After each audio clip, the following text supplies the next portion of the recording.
Hello, hello, and welcome along to another episode of Drathnor Keep. A tale of friendship, which is why we've ditched Matt. No, I'm kidding. Matt will be here soon, as I'm sure that we are used to. Let's find out what happened last week. What happened last week, guys? Last episode was called Prepare to Amaze. There was a felon that happened, a felony, breaking and entering. Yeah, vandalism to the highest degree. We're starting with the middle. And the innocent slaughter of a pig. I love starting with the middle. Are we going to go backwards or forwards from there? Which way was the beginning? We'll jump around. Well, to be fair, you were out getting your dress when your room was burgled. Before all that, we went to the library. Yes. Oh yes, the library. We went to the library. Why? Iona wants to learn how to read. Is that why you went? She wanted books on nobles. We went because Hugo was hoping for some druid. Hugo wanted a book. Yes. Yeah. Well, no, Hugo wasn't. I did to flavor. We went because Josh wanted a druidcraft book. I was like, I need him to have prior knowledge of things. Hugo's Otherwise, it's going to look completely out of nowhere. Do you know any of the books you looked at? Or any of the books you had? Yes, one was summonings, natural spirits, and stuff like that. Harnessing the wild. One was harnessing the wild. One was like ancient rites and stuff. Mm-hmm. And then one was like etiquette for talking to plants and animals. That was involved in the book that was also for summoning them. The other one that you had was harnessing sort of nature magic, if you will, so lightning and weather and stuff like that. Somebody else was checking out a book, or rather couldn't check out a book because they weren't allowed, so they had to come here and read it. Who's your study buddy? It is my sister in the moon, Alex. I love that. Sister in the moon. Sister in the moon, what are you reading? What are you popping to the library to read? I swear I had the note somewhere and I can't find it. There's 3 words. Wilmot's Wondrous Workbook. I found it. It is Wilmot's Wondrous Workbook. I know everything. Well done. Well, that's the only thing she could have given me, really. But what is the book about? What is the purpose of it? Why does it exist? Basically Grey's Anatomy, but like from the weird dissecting guy. I'm just gonna chop you up a little bit and find out what's inside. It's based on a real life book.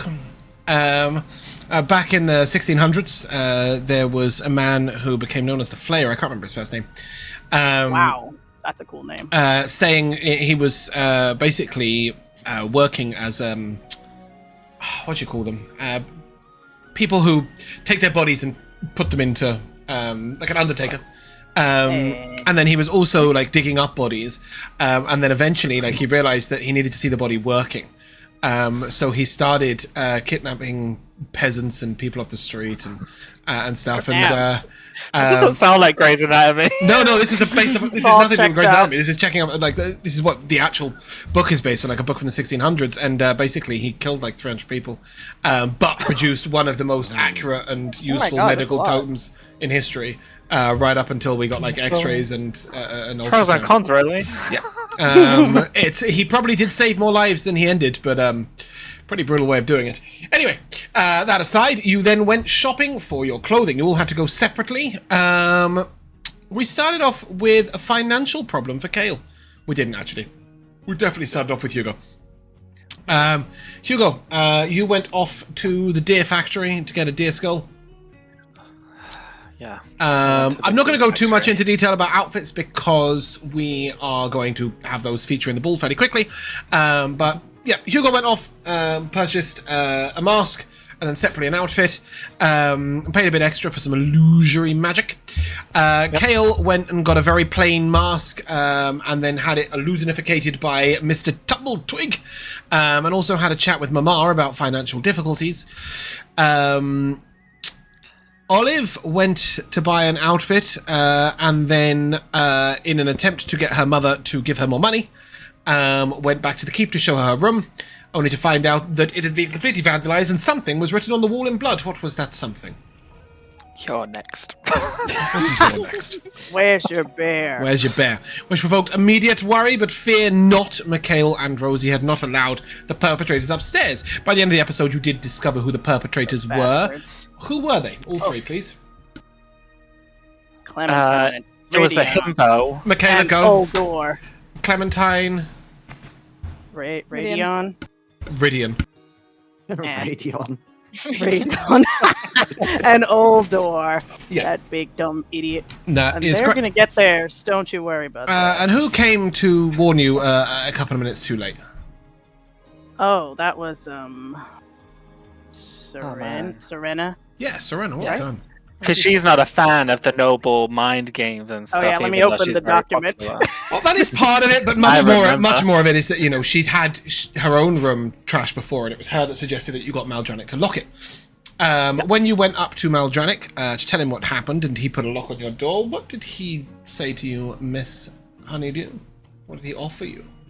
He noticed that we are burgeoning, is that the right word? Adventurers. And said he wanted our help with something, to give us a quest, basically. Yeah. Any details? I don't recall. Anyone else? I also don't recall. I don't recall I there being figured- any details. I remember Yeah, I thought he was being have some work cryptic for about you. it. Okay, so he was very vague, but he basically said that you may have noticed that there have been some troubles in the Underdark. That was it. Oh, okay, yeah. Which obviously you have seen already because you have dealt with the Grix that came up, and also you found a Kruthic, or you dealt with a Kruthic in thingy. But you also heard that the Dwarven delegation were coming, and one of their problems was that they had encountered trouble in the Underdark. Go on, Josh. Yeah, just going backwards slightly, the thing with Kel was actually quite sad, right? His mom was like, oh, I think I might start, like, sleeping or getting meals at the church or whatever, because they couldn't... She was thinking of giving up her Boxxo. room because the rent was costing her so much. And basically taking a room at the church. That is correct. Yeah, and then Alex, you went shopping and basically spent everything you could, right? And she bought a child friend. That did happen first. You got a new slave. No. A new child. That's a big jump. A young servant came to your door. Who was her mother? She had been my mother's servant. And Can't remember her indeed. name. So mother to mother, daughter to daughter. Oh, I can't remember her name. I don't even remember the girl's name, let alone the mother. Was it Rebecca? No, it was definitely not. I believe it was Sophie. Was it Or Sandrine? Sophia, sorry. Her mother was called Yasmin, if that helps. Anyway, Green. what does she want help with, young Sophia? Dyeing her hair. Colour? Aw. Green and blonde. Excellent. Wow. Yeah, that was it. So Wild. she had dark green sewn into strands with her hair. She wanted it to seem like nature-based, basically. Almost like twists of plants were in her hair. Guys, I need to take a tablet. What else happened? Right on. Now this pressure's on. We went to the ball. Oh, I lost my virginity! Oh yeah, Hugo got laid. To the love of my life. Congratulations, and he's in love. How remember his exciting name? is that? No. Big ass dwarf guy is all I remember. Only name you need to remember is Baby. Yeah. Don't call me baby. Yeah. Oh, he's very he's a cute. dwarf guy. And name's I am the first of the group to lose their virginity. I don't know if I'm the first to have fallen in love, but first to lose their virginity. And with a great dice roll, I was very good at it for just for myself. I got a discount on the prices. Wow. Yeah, you were given a copper ring.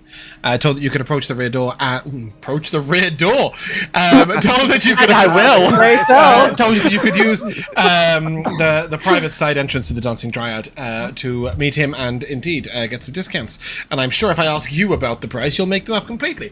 So we It will was 60. review. It was 60 for the whole thing. It was 60 for a full Including night, breakfast. or 7 for an hour. Yes, and I believe I got him 60 for an what, hour though, before Josh? the ball. Gold, obviously. Because it's Big pricey. money. But I believe I got him for an hour with my last 15 gold before the ball. Yep. Oh yeah, I 15 remember 15 for contact hour, 7 for a non-contact hour. An option Hugo is unlikely to purchase anytime soon, being At least not anytime soon. He's very horned up. Yeah, indeed. After that, you guys actually went to the bull. And it is at this point that I need to retcon something. You did not turn up in your outfits. Oh, that's right. Because that would make no sense, because then you'd have to take off your masks to eat your food, and it would completely spoil the illusion for everybody. So, how embarrassing. And I did know this in session, I just totally dropped the ball and forgot. So, basically you guys attend a pre-ball meal, where you're sat at your normal tables, and a wondrous feast is presented. It is here that the Dwarven delegation will be introduced. After the feast, basically the young nobles will leave, the elder nobles will leave first and then return presenting their outfits one by one. The last three to arrive will be Maldranic, Lord Bantus and Lady Felia, whose outfits will be known. So everyone will know who they are.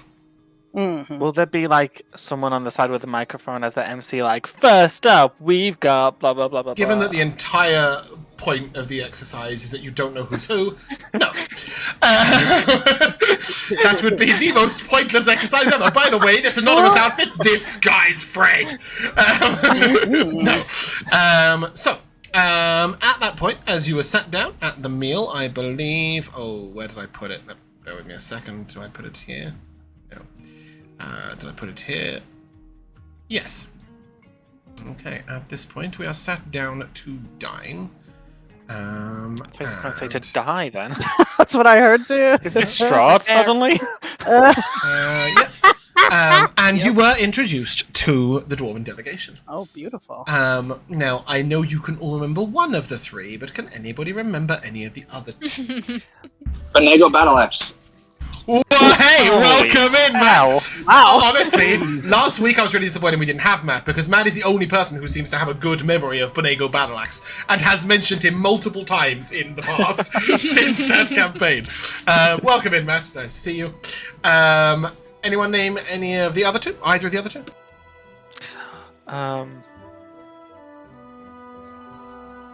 Galdan Ironhand. Yep.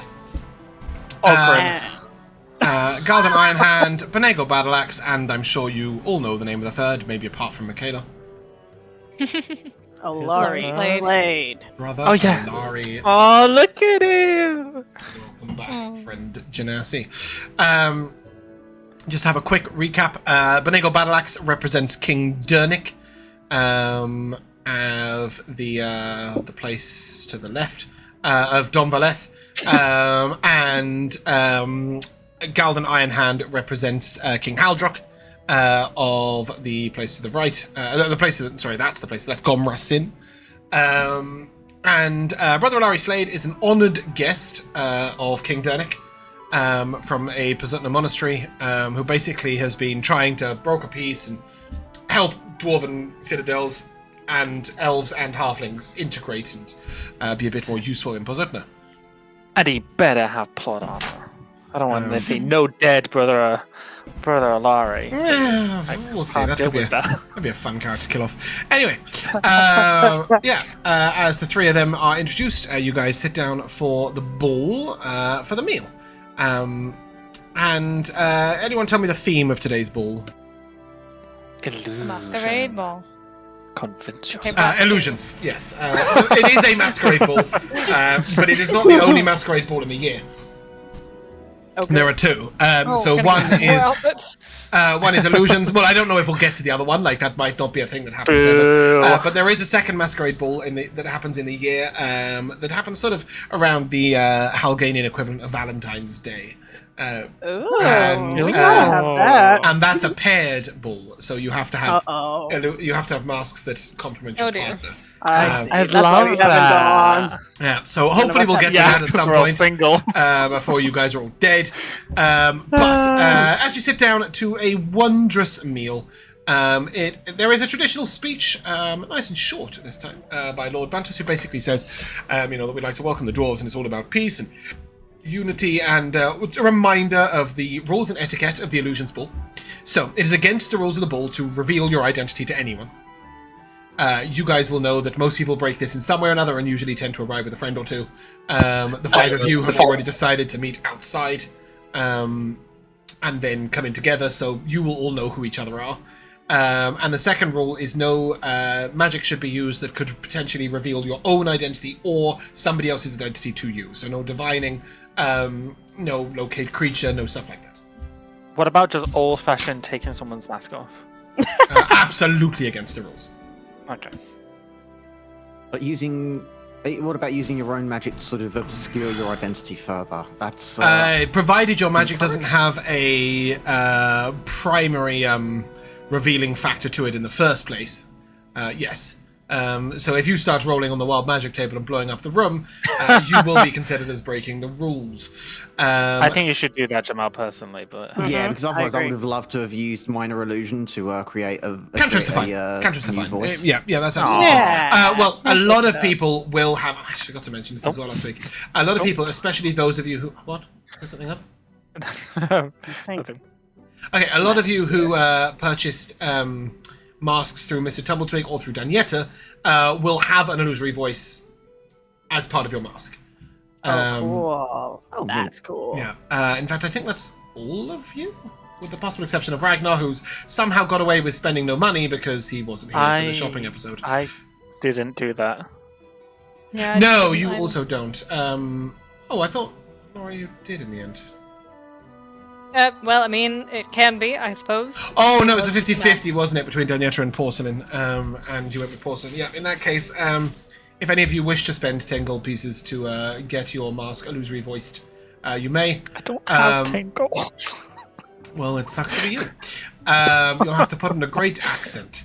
Please don't. I'll do it. Voice. Don't put on a voice. We'll assume that Hugo is great at accents. Ragnar, your parents would have given you 50 gold pieces to spend on your outfit.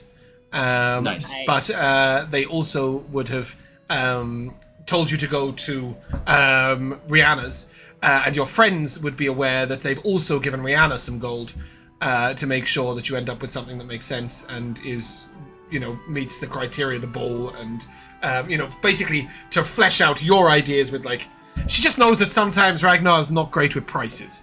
Like those flowers. Yeah. Very fair. Cool. I will buy at your entire flower shop, please. Before that, though, you're all sat there in your regular noble gear, and there's a sort of... And the meals will be served. The first meal you will have, it comes out on a dark copper platter with a wooden sort of holder, a bit like pieces of wood that look like a nest, in the center of which sits a single egg. As the egg is slightly spotted, and those of you who are nature aware, which is quite most of you, I think, would know that this looks like a quail egg. It is warm to the touch, and there is a sort of motion for you to wait till everybody's served, and this will be the same for every course in this particular feast. Wait till everybody's served before you touch your meal. Quails have a little thing. They have a cute little feather. Yeah, but it's just the egg. State Doesn't bird have of a feather coming California. from it. No, but I didn't know what a quail was. Okay. Google it. Quail eggs are expensive feast-like food. As you guys get the memo to all wait, finally, the last one is served to the high table, and your eggs will begin to hatch. Whoa. I am disturbed. Yep. The top of the egg basically breaks away, and you'll notice that the whole outside of the egg was black garlic that had been used to sort of make the egg. And as it cracks, the black garlic puree starts to run out, and you've got a poached quail egg with black garlic puree. And you'll note that the nest is made of toasted rye crisp with micro cress. Basically, this is all going to be in theme. It is illusory food, if you will. This is really harsh. Having people have like a 5-course meal and expect the women to then get into corsets. It's if only there were only 5 courses. It is a 10-course tasting menu. We will Jesus. brush over some of the meals quite easily. I'm not going to go through everyone in detail, but that is the first course. And as it hatches, you're all sat at your table, the 5 of you, and you will hear sort of gasps and bits of applause going on around the table. And it's at this point that the bards will begin to play. There are 4 of them, a little string quartet in the corner. and you sense there's a sort of sense of grandeur to the next course. And as the waiters come out, you will notice that you cannot see any of their heads. Instead, they all appear to be sort of these long, pointed faces. They look a little bit like plague doctor masks, but on closer inspection, they are bird beaks. And as the waiters arrive at your table, they will open their maw and lean down and consume your dish. And basically take your plates away. After this, it's all theatre from there. The cold starter will be served. When it comes out, it looks like little marbles on your plate, a whole pile of little marbles. And once they're all served, the marbles will begin to tremble. And finally, they'll pull away, and what looks like sort of a volcanic eruption of lemon will come out, and it is sort of burnt lemon snow erupts from the inside of the marinated river trout. What do you call them? Like caviar. Oh. So you've got a little fancy. You've got a little volcano going on. A little after that, you will see a campfire on your plate, made of charred leeks with hazelnut crumb, and basically a beetroot vinegar reduction. Crackles, and you will see your dish flame, basically cook itself on your plate. A wild mushroom soup consomme has the sort of mushrooms emerging from foliage on your plate as the dish fills itself up with the soup. A butter basted pike fillet with smoked mussel cream and sea parsley looks like a live fish on your plate as it moves slightly in liquid before eventually calming down and presenting you a sprig of sea parsley from its mouth. And then the main sort of course comes out, the poultry course, if you will, and this is a roasted pheasant breast. And it is here where the magic really sort of takes a quite exciting course. As you will see on your plate what appears to be an image of Drathnor Keep. And in fact, if you poke it, it is solid. It is a castle. And as the doors open, you'll see smoke coming out the chimney. And as the front doors open, inside is a roasted pheasant breast with preserved cherry jus, and some pearl barley. Sort of like Drathnor Keep's presentation. The next course is in honour of the dwarves. And you will see that venison loin, ash-crusted beet, salsa, and elderberry are basically placed on your plate in the image of the two dwarven house sigils. And sort of as the last plate is served, they basically smoke and look like a forge as they glow red and then forge together to form one single dish. The idea of the two houses being united.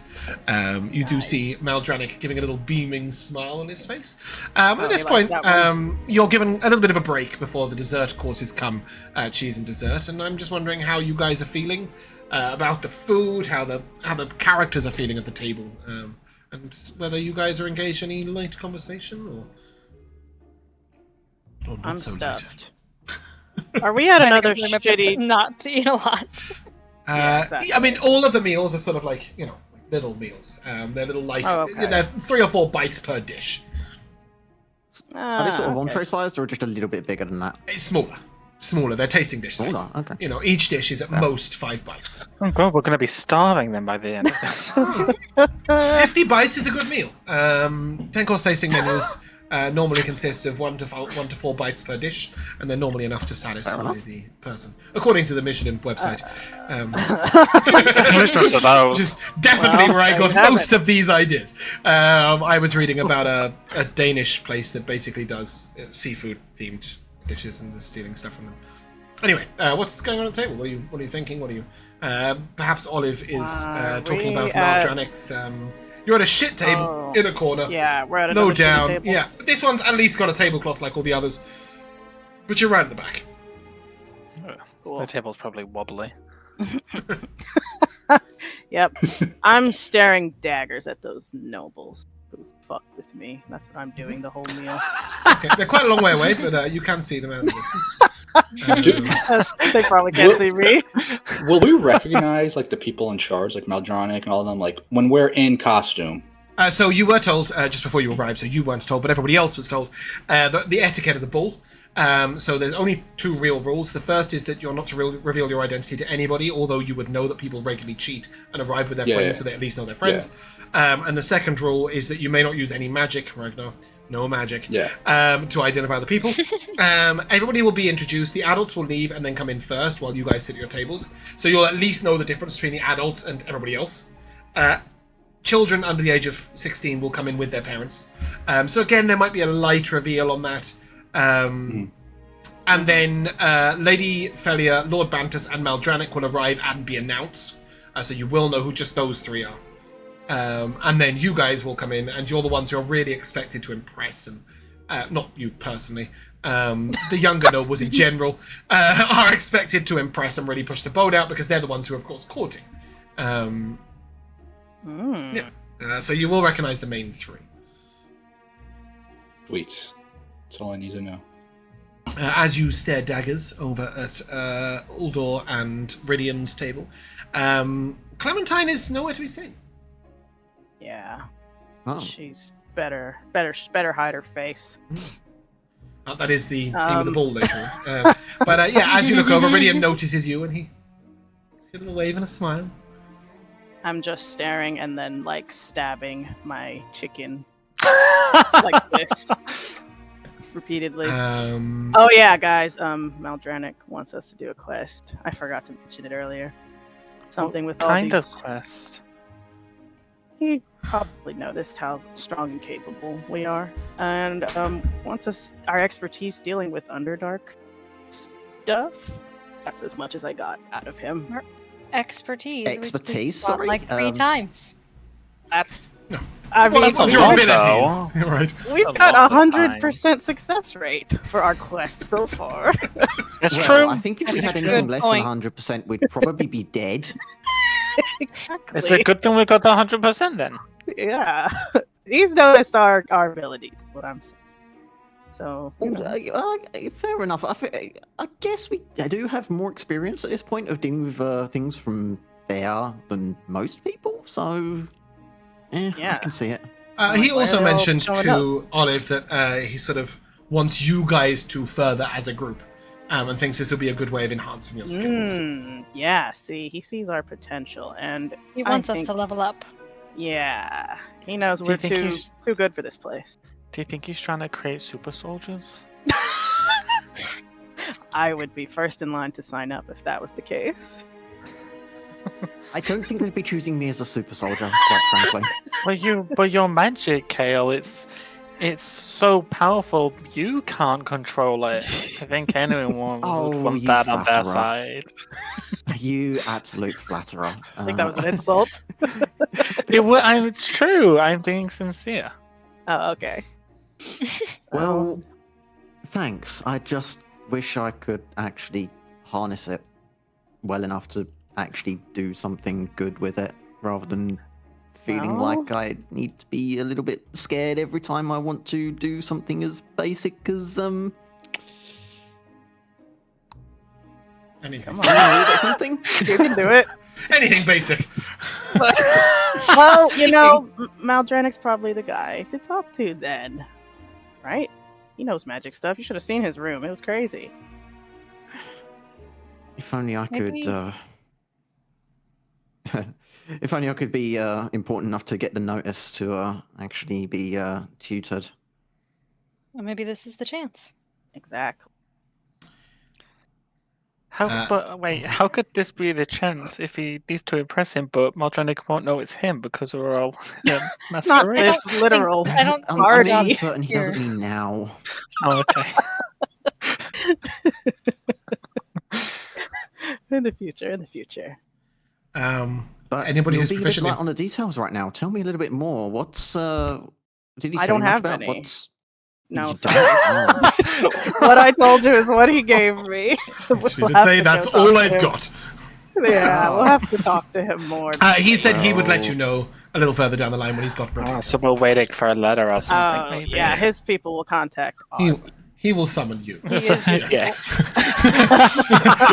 Let's be a bit more realistic. But anyway, at this moment, please, anybody who's proficient in perception, give me a perception check. Ooh. Most of us. I think it's everybody other than Kale.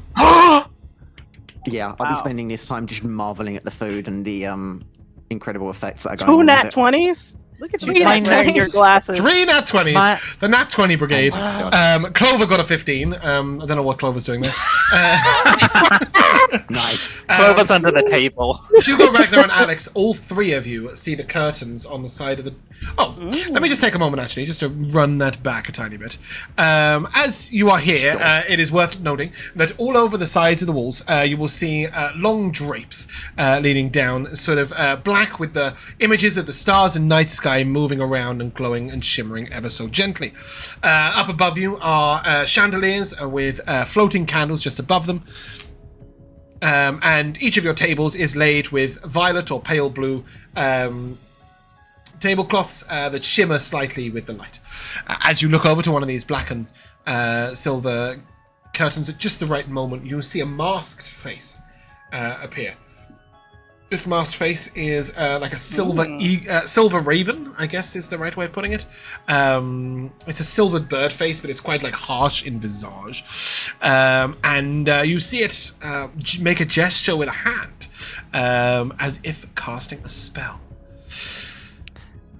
As I see this, I choke on my choke. Lovely. You okay, Hugo? I Are you slap him on the back. It feels like nothing. I'm so weak. No, as Can you we tell point, like? Go on. Can we tell where they're looking? Right at your table. Oh, hell no. You barely notice this for a second before suddenly you hear a thud, and at the center of your table, a headless bear falls. A mocking image of Clover, with blood leaking from its neck, falls into the center of the table. All of you, as you look at the table, will notice this. But who was looking at our table? You saw a mask of a silvered raven cast a spell, and then that dropped onto your table. Can I get up and walk over to that person? Can I Yeah. cast a spell? Go on. I'd like to cast sleep. Okay. You feel your power cut off from across the room as soon as you do that. And Meldranic will stand at the table and... Enough! No magic's here. He waves his hand and the image of the bear will disappear from your table. And you will see the 2 pears in a small burlap sack have been dropped from the ceiling to make that sound at the same time as the silent image was on the center of your table. Where are they? I stand up. I'm going right after the person with this. Yeah. As you stand, Ragnar, and run, you go to the curtain. But as you get to the curtain, there is only wall behind it. In fact, you see mirror. You see that there are floor-to-ceiling mirrors behind on the walls. All right, I'm going to Maldranic then. And Maldranic looks over to you and, please sit down and enjoy the rest of your meal. They will be found and they will be punished. I don't believe you. Did anything happen to the people that ruined Olive's room? No. He looks at you. Bear in mind, this is across like 25 tables. Yeah, Ragnar doesn't give a shit. No, I know, but he looks over at you and he says, Ragnar, you will sit down and you will enjoy the rest of your meal. Can't enjoy it. There's a bear on the Enough! table. And with that, he will just twitch his hand and silence you. Oh no. Oh no. I'll sit down. Use the proper course of actions to bring complaints upon others, and it will be seen to. I am very aware of Miss Honeydew's issues. We spoke earlier today. My issues. Someone else has an issue. I have here. multiple Silence. issues. On that note, though it sours my plate, I should mention that petty games, bullying, mistreatment, and general rivalries that do not matter have no place in this court. At this he goes very quiet, and you see that Lord Bantus has just put his hand on his arm. Maldranic sits almost immediately, and Lord Bantus will stand. What my esteemed court mage is trying to say is that everybody in the court here has a place they deserve. Everybody here is welcomed. Everybody here deserves the treatment that they would like to receive. Aldronic is right. It sours the ball to be speaking of this, especially in front of important visitors, but it does need saying. I am sure that you will all adhere to the rules. On lighter note, shall we have some dessert? With that, he will sit, and the waiters will immediately come out. You see, those of you with a passive insight of 15 or higher, which I think may be just Olive? Insight? Yeah. No. Insight, I've got just 15. Hugo, Not sorry. even Just Hugo. proficient. Sorry. Hugo and Alex? Wow, 15, fucking hell. Or just Hugo? Yeah, I think mine is probably also I think you're both at 15, sorry. I was, 16. 16, well, there you go. Look, even better. So the two of you will note that the waiters seem a little rushed. As if they've been sort of told to come out and they go, out we come. You will notice that this is what looks like a sort of, how do I explain it? Like it's forage. So you'll see little tree stumps on your plate. Little sort of roots and grass made of herbs and different plants. And tucked within there are pieces of goat's cheese, black pepper tweels, and some quince jam, and some pickled pear slices. Basically, you can pick at all the different bits and produce a little cheese platter. This is one of the few dishes where there's no movement. It just looks like a forest. It's a sort of chef-only deal as opposed to any magic. After that, you're served each a small cocktail glass, and when it arrives, it is ice in the glass, just frozen ice. And then with one sort of click, you hear the crack of the ice across the entire room. As every dish's ice cracks at exactly the same time, revealing this sort of sour plum juice with a sweet lemon balm and juniper. Basically like a sort of gin and lemon refresher with a slight hint of sour plum to it as a palate cleanser. And then finally, the final dish will come out, and you will note that on the plate there's a massive space in the middle, and then sort of dotted around the outside are different, what look like puzzle pieces. Each one is sort of fig flavour, and has a little dollop of cream on it, and a tiny little phyllo crown on top of it. Phyllo crown, sorry. And once every dish is served, the pieces will start moving around your plate, arranging into different patterns. And as you look around, everybody has a different animal. So your fig tart will take the form of a cat, a dog, a deer, a hamster, or whatever, just picture. I don't know who I'm sat next to, but if Olive is not sat next to me, then I would like to take a flower bud out of my pocket and use Druidcraft to cause it to bloom into a yellow tulip. And then I'd like to cast a gust to blow it over to her on whatever side the table is. I'll just say, we can still have a good evening. Oh, thanks, Hugo. This is really cute. I'll put it on my hair. But I'm still glaring over at that table. Has Clementine showed up again? No. Clementine, you haven't seen Clementine at all. Any point. That we know of. Yeah, exactly. Yeah, she could be anywhere. Did Anyone. Did the person wearing the mask look like the same height as Clementine? You only saw the face, nothing more. Oh. Okay. As in it like peeked between the curtains and just a hand slipped out. From that distance, even with 3 nat 20s, it certainly could have been Clementine, but there was no indicating fact as it was. Okay. As the final course is served, there's a sort of polite applause around the room, and Kale, you feel a little bit of an ice cold feeling running down your back. Oh hell no! What on earth? Sort of like a cold shiver. Okay. I want to reach towards the back of my neck and.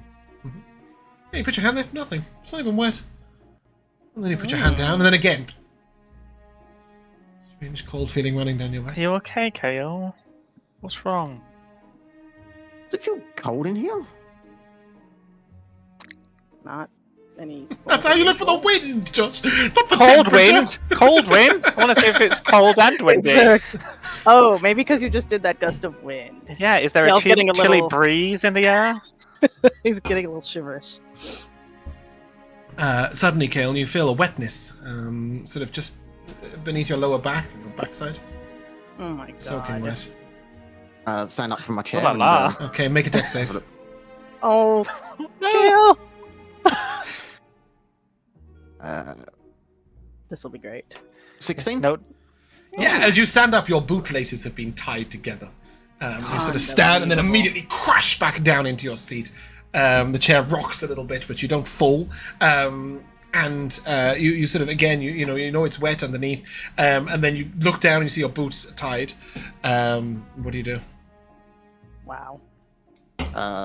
Mage hand and get my mage hand to untie my shoelaces. Okay. As you summon a mage hand and start to untie your shoelaces, another mage hand will join it and start trying to fight to retie them. Oh my god. And you will get the impression that that's how they did it in the first place with a mage hand. Yeah. Can we see who's Well, paying while mage hands attention are to fighting, this? I'll just casually As you look untie them. around, every young noble is watching you. Great. As you bend down to untie them, Kale, you hear a loud ripping fart noise from underneath your chair, as a minor illusion is present. And those of you who are watching will see a little flame come out the back of his backside. I'm gonna stand up and I'm just gonna yell, Maldranik, it's happening again. Oh. Just You gonna look up to the grasp high him. table, but all the adults and the high table have filed out Wow. to go and get ready. It is only the young nobles here, and nobody. Oh, is- well, in that case, Am I still silenced? I'm gonna stand No. up. He's scrapping. Hey, why don't you jokers get a life? Kale, Don't you have anything better to do than bother us? the lower leg of your trousers is on fire. Oh, Jesus. Actually, I will use Sorry, shape what? water to move the water from my cup onto the Huh? fire. On Olive. Kale, Is it on Kale. Olive? don't Kale. splash Oh, Olive sorry, with on water. That would be Kale. highly embarrassing. Sorry, this I one. thought you said Olive. Yeah. Yeah, on Kale. On Kale. Yep, and as you do so, you will note that it freezes all the way up his leg. Do we see who's doing this specifically? You can see that the nobles have formed like a little circle as they're stood up behind the tables. Again, Piled. you can't see Clementine. And now, as you look, you're struggling. You can't see Ridian either. Do I see Oldor? Yes, he's standing on the edge. Can I walk over to him? He's laughing loudly at you and swinging his Can I walk over to him? You can try. Go on. Head on over. I can try. You can I get will. over there. That's for sure. Well, You can get over there. I have a plan, and I don't know if I can do my plan. So you just tell me. I'm walking. You tell me if I make it to Oldor. Yeah, you head on over. You get a sort of foot or two away, and then you'll just hear sort of. Be very careful what you do next. As Ridian Why? sort of steps around, and you wouldn't want to lose your cool and get yourselves in trouble, would you? We can't have the barbarians thrown out of Drathnor Keep for being barbaric. We can't have it said that you can't take a friendly joke or two. And Out of raise it character? to trouble. Like out of character for a second. Ragnar's too stupid to take offense to what he just said. So that's fine. Absolutely fine. But, However- you still know you're being mocked, right? He's had years of this. I think he's got enough Oh yeah. understanding to know that you're all being mocked. So can I turn to Ridian now? Yeah, of course. He's standing sort of to the side of Uldor. He's just stepped out from behind him. You would guess that maybe he was behind him doing some sort of magical shenanigans. I would like to do something that would require myself, Ridian, Oldor to roll initiative. No, it won't. You can tell me what you're going to do, but they're not going to roll initiative. Kill them. I'm gonna punch Ridian in the face. Yeah! Got a rather hit? Yeah! Deck Now him. we're freaking Oh, talking. Jesus Christ. Do I have to be raging to do reckless? This is a No, pretty reckless move. Nope. This is a reckless punch, if I even can. it's consider. reckless. Well, I hope the second one's better. It will be. 17. Does he have shield? He probably has shield. He does. As you go to punch him, your fist hits a solid barrier and it hurts. How? Ridian looks over at you and... You should walk away. Now, give me a... I think it's a wisdom save. Might be a charisma save. Oh, is he just gesturing you? I like wisdom. I don't know what that word Sure was, it's but you wisdom. get the drift. You'll I'm be 90% fine. sure it's wisdom. It is. Do you have a wisdom save? Is that what you want? Yep. Before I roll it, I'm letting you know I'm gonna probably use a card if it's bad. Just letting you know right now. Do what you like. Good. All right, it's a 12. Can I use more than one card? No. Better question. Can I use my inspiration and roll a card after that? You can deal out your exhaustion card for a start. Let's get rid of that. Get rid of that. Are you You still have had a tired? nap since then. Sweet. You have an inspiration? Like by a human, like per every long rest. Although I think I have to use it, and 12 isn't terrible. I'll just use my D. I'm just gonna use a D6. Okay. Okay, yeah. Life is short. Let's go. 6. Focus on what matters most. Is it this? Yes. It's Kill him. protecting my friends. Kill. Please roll well. Kill. 4, 16. Score's pretty good. There's no way 16's pretty Ridian has good. that high of it. Just- No Yeah, way. you don't feel the magical compulsion to go away, but you will see Uldor step in front of Ridian. I'm not scared of Uldor. That's I'm gonna good. go step up next to Ragnar. I'm small. Ragnar, It's like Uldor will take his hand and place it on your shoulder and turn you around and walk you away. Can I make a strength check? You can make me an athletics check if you wish. yeah, don't be pushed away. But you feel like it is like the strongest iron grip you have ever had placed upon you. I'm using my inspiration on that. This is Get it like back. your dad, your mum, sorry, has like picked you up. Your mum has picked you up and like moved you before, and it didn't even compare. Uldor's grip is like an absolute vice, and you find your Okay. body just slowly turned around, and he begins to just maneuver you across the room. Please, Olive, please stop It him. worked. Olive, And I have tried to grab Olive when she started to walk toward them.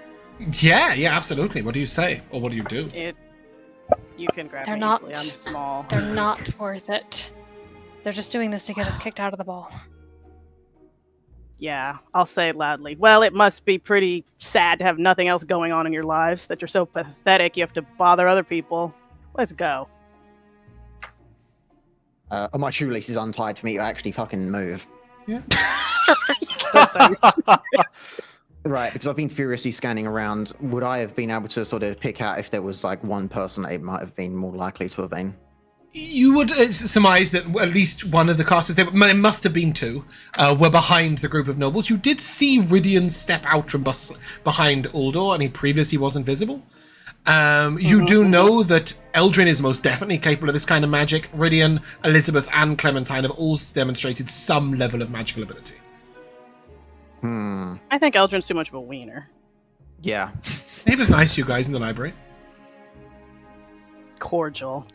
Sure. So unless he was press ganged, then I will cast the invisibility. Ooh.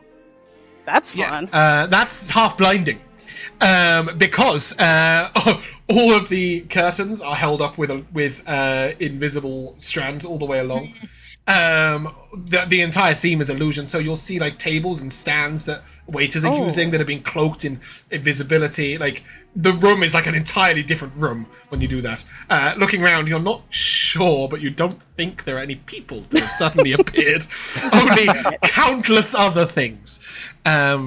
Okay, you said all the nobles were staring at us. Is Alamor, who owes us his life, amongst them? And is he looking like a sad little bitch?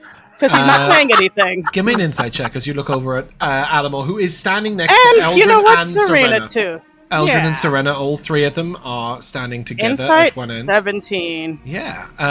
You can see that Alamor looks a little angry.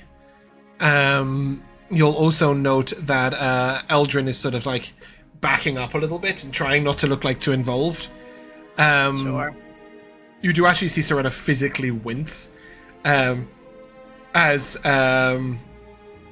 you will see something happening sort of just at the corner of your eye. As you are frog marched back to your table right now. Uldor will say very quietly, "You don't want to fight? Sit down." I'm not scared of you, Uldor. Nobody ever said you were intelligent. And with that, he will shove you down into your chair and walk away. Can't wait till I get to kill him. I'm taking as a character. I'm taking furious mental notes of who the hell I'm going to ambush with chromatic orbs at some point in future and make sure I can slam them Orbs. I like that. Orbs. Oh yeah, because I'll fucking twin spell if I have to, and I'll do it over That's and right. over again from the maximum range With all ambush. 4 of your Planning is- spells? Eventually.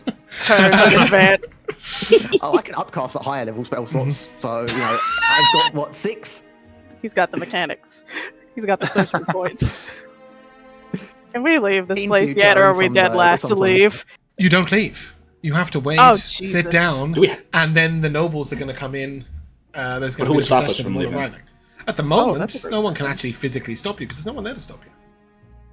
Actually, no, Ragnar doesn't want to leave. He has a cool costume. Oh, I just meant to go put on our costumes now. So instead all sitting of the around with adults these will arrive losers. and sit, and then you guys will leave, get changed, and then Ah. come in for your procession. Okay. Very well. Good. Guess I'll just sit here. As you sort of take your seat,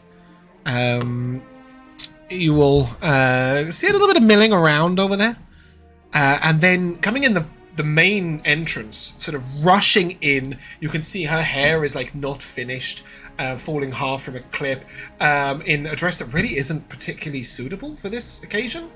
It's a little scandalous, it's very low cut, it's silken, it almost looks a bit like a nightgown. You'll see Clementine sort of run in. She's red in the face, she can see she's been crying. And she runs and she sits down at her table. And you see like the nobles like immediately their attention is turned away from you. And she starts good. getting peppered with questions. Where have you been? Why weren't you here? Blah blah blah blah blah. Like all these questions as you hear. Why do you look like shit? I yelled that across the room. And basically she will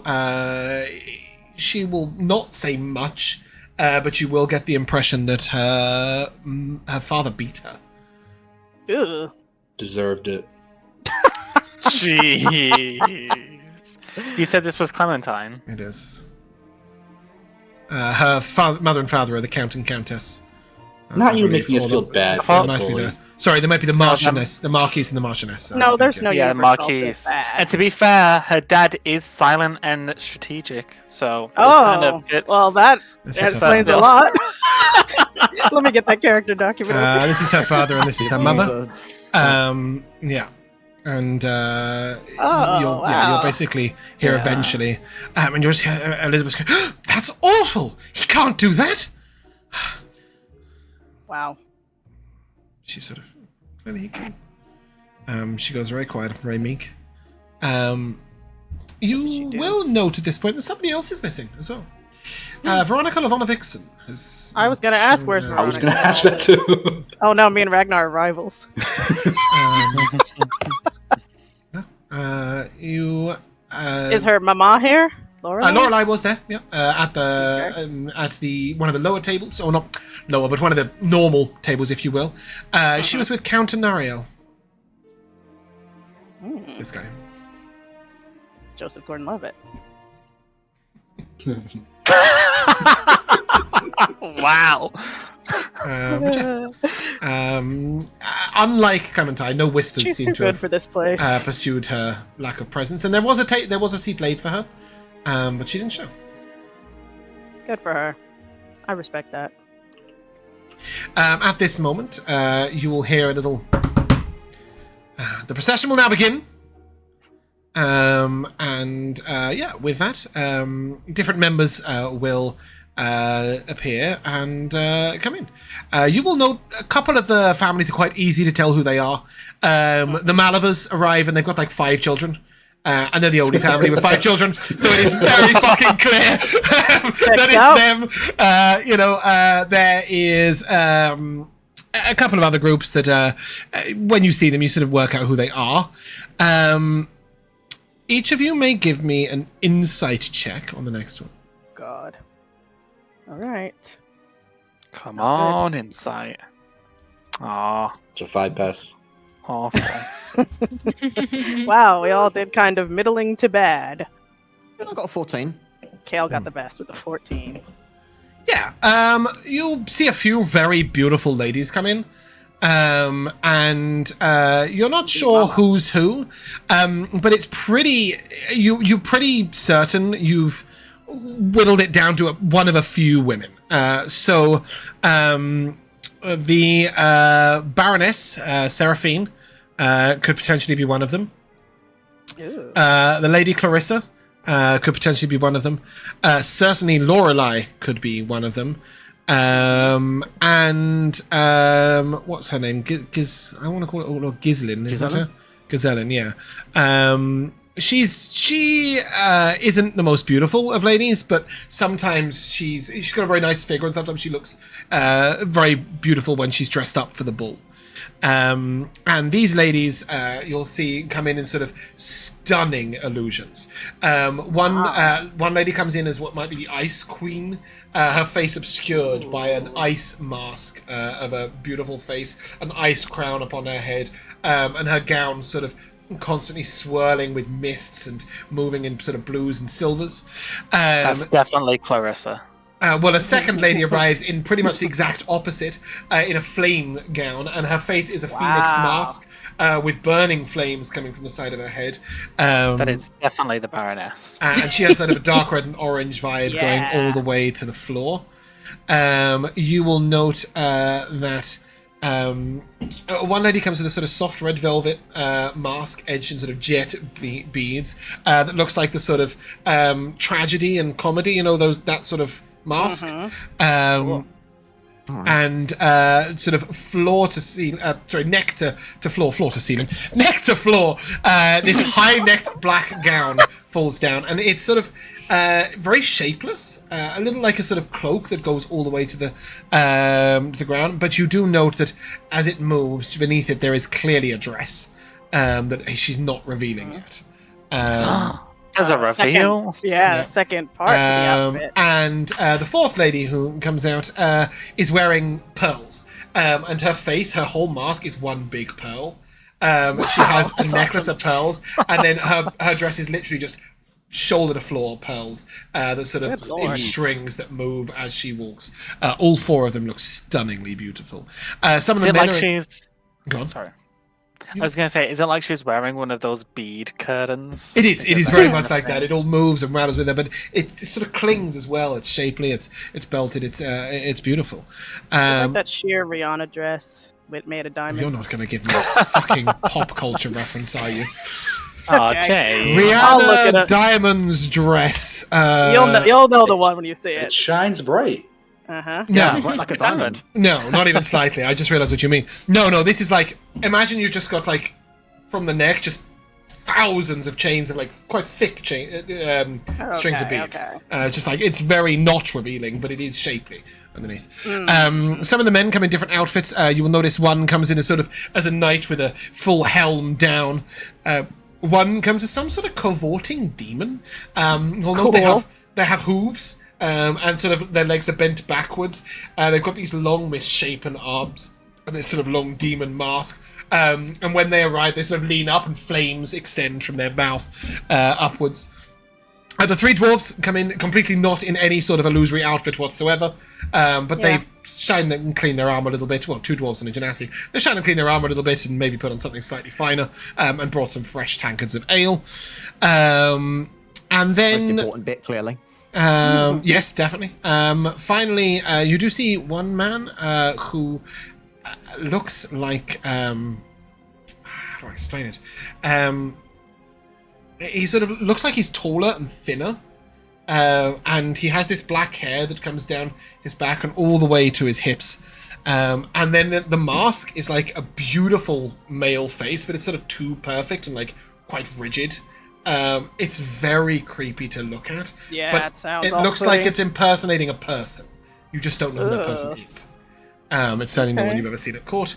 Oh my god, so stupid. Of all the times in a D&D campaign to not have one of the Legend of Zelda masks, this is the worst time. It would have been so cool. Maybe you can find somebody to pair up Could have with been one a Deku kid.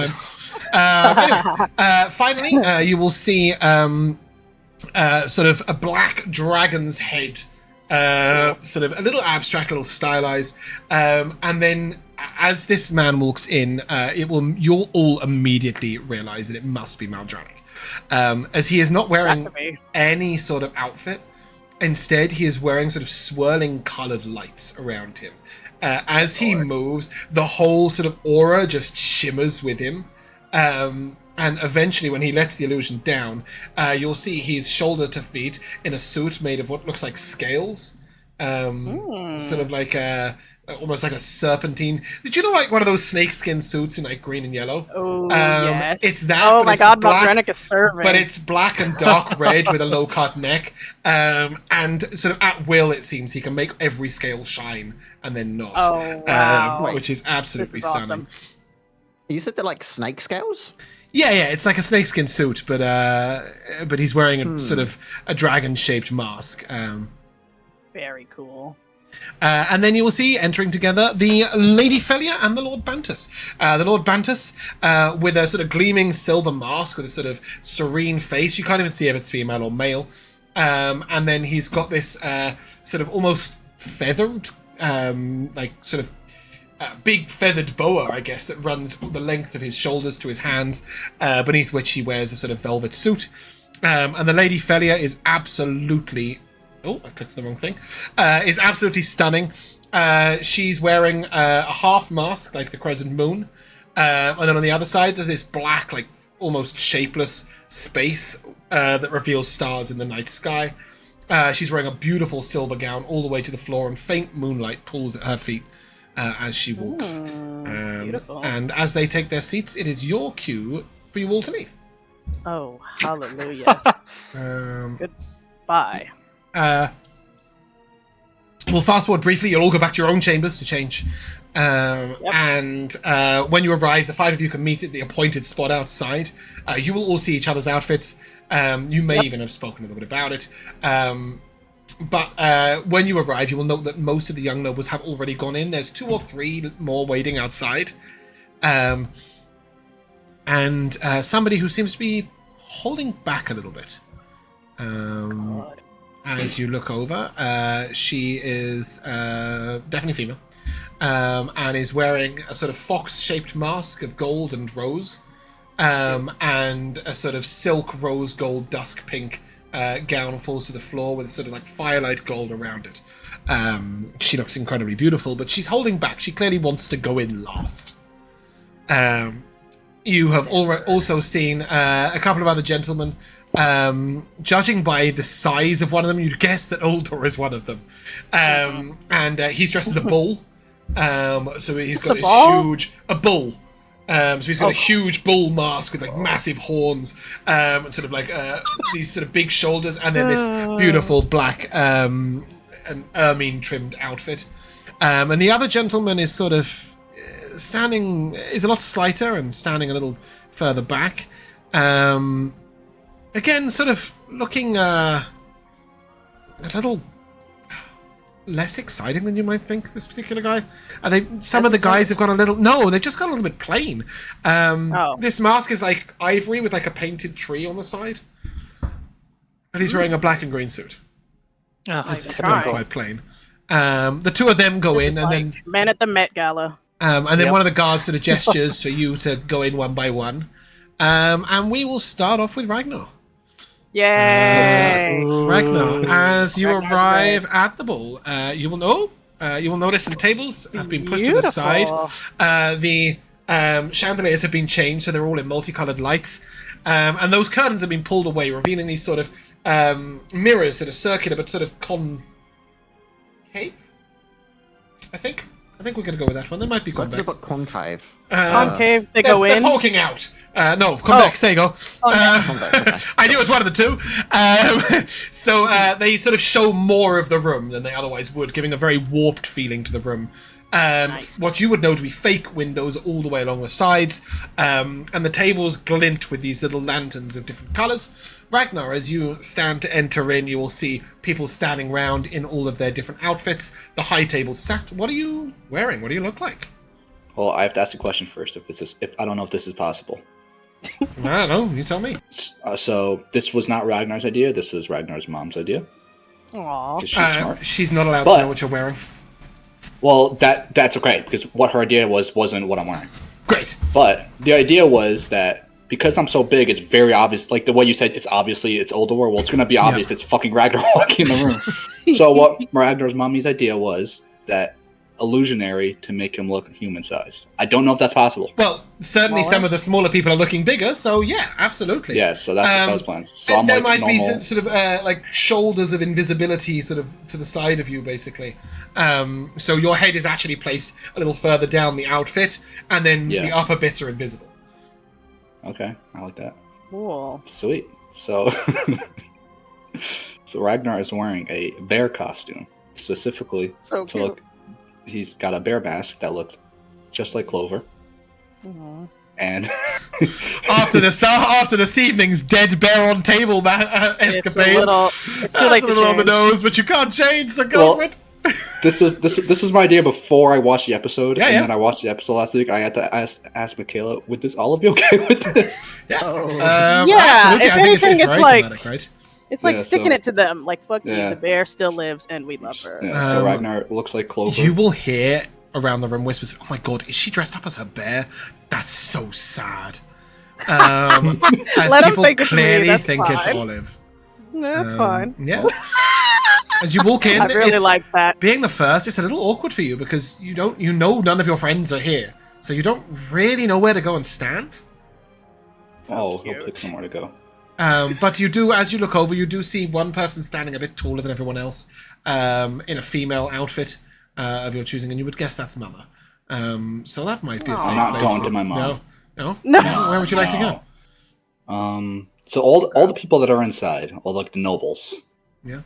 they're all together. They're spread out. So at the moment, the high table is sat, and everybody else is stood sort of at the sides, sort of around here, like around the back. Basically, everybody's watching the presentation. So it's like a massive semicircle of people. I'm just gonna walk to the left side, and whoever's over there, I'm standing next to them. Okay. I also have the voice changer thingy. Yep. So you stand next to someone in a rustic bronzed fox mask, with eyes that Different seem fox. to dart around, dark green, like darting around, and they're wearing this sort of dark brown and orange outfit with a long tail, not like a fox's tail, like a tail coat. Very elegant. And standing next to him is a woman with a sort of pale porcelain face with sort of gilded eyebrows and lips, sort of all golden, and the dress is gold and white. Those are the Golden white or two. black and blue. Or is it black and blue? Sorry. No, it's gold and white. I'm gonna. It's black and blue. I'll just walk up to her and It say, is black and blue. "Yeah." I'll just say, "Nice mask." That's all I say. To the fox. I'm next to the fox, right? Yeah. But this is a Not different the fox. fox that was outside? This is a No. different fox from There was outside. outside. There was what was clearly a female in a Was it rose Veronica? gold fox mask and a Probably. long rose gold dress. Over here is a man in a sort of silvered fox mask with a sort of orange and brown. This is so fun. I know who it is. How embarrassing. They came wearing the same outfit. They look very different, but yes. It is quite typical to go with animals. You'll see 2 or 3 boars as you look around the room. You do see another bear, although he's only wearing a bear mask, and his outfit is sort of just a big suit. You do see a couple of people with owl outfits. Animals are like sort of a very that's big cute. go-to. There are 3 or 4 lions amongst the men. But yeah, Ragnar, as you sort of stand there, next to come in is Kale. Kale, what are you wearing? So, my outfit is the mask itself is the same idea that I was presenting before, the split sun and moon, except by being ever so slightly to one side, you get the full picture, you get the full effect of the moon, but being slightly to the other side, you get the full effect of the Yep. sun. So across as the they're in a entire mask. semicircle, you know, people will see. Some people will see you as the moon. Some people will see you as the sun. and people dead on will just get that split and see both. As you look directly ahead of you, you will note that you are dead opposite Lady Felia, who is wearing half a moon and the night sky on the other side of her face. Oh, that's quite impressive. But for the rest of the outfit, I've got just this really deep sort of midnight twilight sky sort of blue of a dress robe with on one side embroidered patterning of silver thread, and on the other embroidered patterning of gold, and they sort of meld and twist together as they conjoin in the middle. And I have just to sort of like cover over my shoulders and across my back, same as I did really with the Harvest Ball Festival. I've got my cloak, which I've stylized with a much more intricate and detailed sort of patterning idea of what I've had the same for the robe. Mm-hmm. And as you walk in, there's sort of a quiet smattering of applause. Nice. You can look around and you can see Ragnar, who obviously you watched go in, if you wish to go and stand by him. I will do in a second. I'll that was Lady Felia who's got the moon and stars, right? Yes, she's sat at the high table. As I go across to one side of the room, do I see any effect on her mask, like any sort of shimmering, any twink? So her mask is like half of it is like fixed, and the other half is like literally a moving galaxy of the night sky. Oh, so as I move around, it sort of adjusts and orients and sort of it's just twinkling all on its own. Yeah, exactly. Well, even if you stand still, it'll still move on its own accord. Oh, okay, it's really magic. Clever. I like that. I mean, yeah, of course it's magic, but yeah. She's got a fairly large budget for an outfit. Wow. being the lady of the entire Drathnor Keep. Next up to go in, Olive. What are you wearing? Olive is dressed like that spooky creature she read about at the library, the Fallen Fairy. I've got this, this kind of like high-necked dress that starts off light and then gets darker as it goes down. I'm flying or hovering off the ground, so you can't tell how tall I am, and it looks like I have no legs, with like a spooky big-eyed mask with little antennas and these big moth wings, basically. As you float down the center of the room, there is utter silence. Do they like it? You hear a very quiet comment from at the high table. You're a very quiet comment. Perhaps a little unlucky, but you got to reward the craftsmanship. And then you will see Maldranic starts to clap. And at that point, the room goes into a rapturous applause. Wow! There was a sort of moment where you had to get approved, basically. And when the high table gives their approval, and you guys might have noticed that if the high table don't clap, no one claps. So it's sort of up to them. You got a smattering of applause. The Lady Felia clapped Ragnar. The Maldranic clapped Kale. But as soon as he clapped, the whole room erupts in applause. I don't think Olive's used to this kind of positive attention, so I'm going to rush over to the side of the room. As you look to the side, you do see one person wearing a beautiful butterfly-like outfit, sort of trying to shine a pointed light underneath to see like where your legs are, like feet? Trying to work it out, like just. So don't worry about it. And it doesn't make any effect. A lady will approach you. As you go and stand, I'm assuming by Ragnar and yes. Yeah. You see the lady with the sort of white porcelain face with gilded eyebrows and lips like gold and white. White and gold, just looks over to Is that Rihanna's work? It is, right? Yeah. But of course. Absolutely incredible. She's outdone herself. You look marvelous. And then she says, should we go get some wine? And you get the impression that she probably thinks you're someone else. I know she does, and that's what just makes me so uncomfortable. You don't know who she is. The voice is nothing like you've ever heard before. It's like overly melodic and angelic. Yeah, people probably have their voice changers on. And you've no idea if they're an adult or a young noble either, because you didn't get to see people come in. Yeah. I'll look to the guys over my shoulder very slightly to see if they give me any kind of indication if I should go with this woman or not. I don't pay you any attention because I pretend I don't know who you are. And then you hear the fox say, He's no, so no, committed. wait, you can't get away right now. There's only 3 people left to come. And as he sort of grips you, you will, Alex, you will see Alex coming in. Alex, what are you wearing? Well, just before I come in, I am going to cast Fairy Fire on myself. Nice. Beautiful. You're illuminated. A bit of a glow around, and my dress is basically just the twilight sky, Ooh. twinkling lights and shifting clouds. As I come in, and my mask is normal, but it does have the voice changer. I paid the extra for that, but mostly it's just the dress. Good. Oh, sorry, I forgot to click the button. What is your mask? There we go. Oh, I love that dress. Wow, and the big feather. As you come in, moving and swirling, very quickly, the Lady Felia begins to clap, and the whole room she sort of loves clapping. it. They love it. And then you will look around, and you do see a few other people doing a sort of night sky theme. The Lady Felia herself has the night sky on a mask. It sort of evokes illusion, right?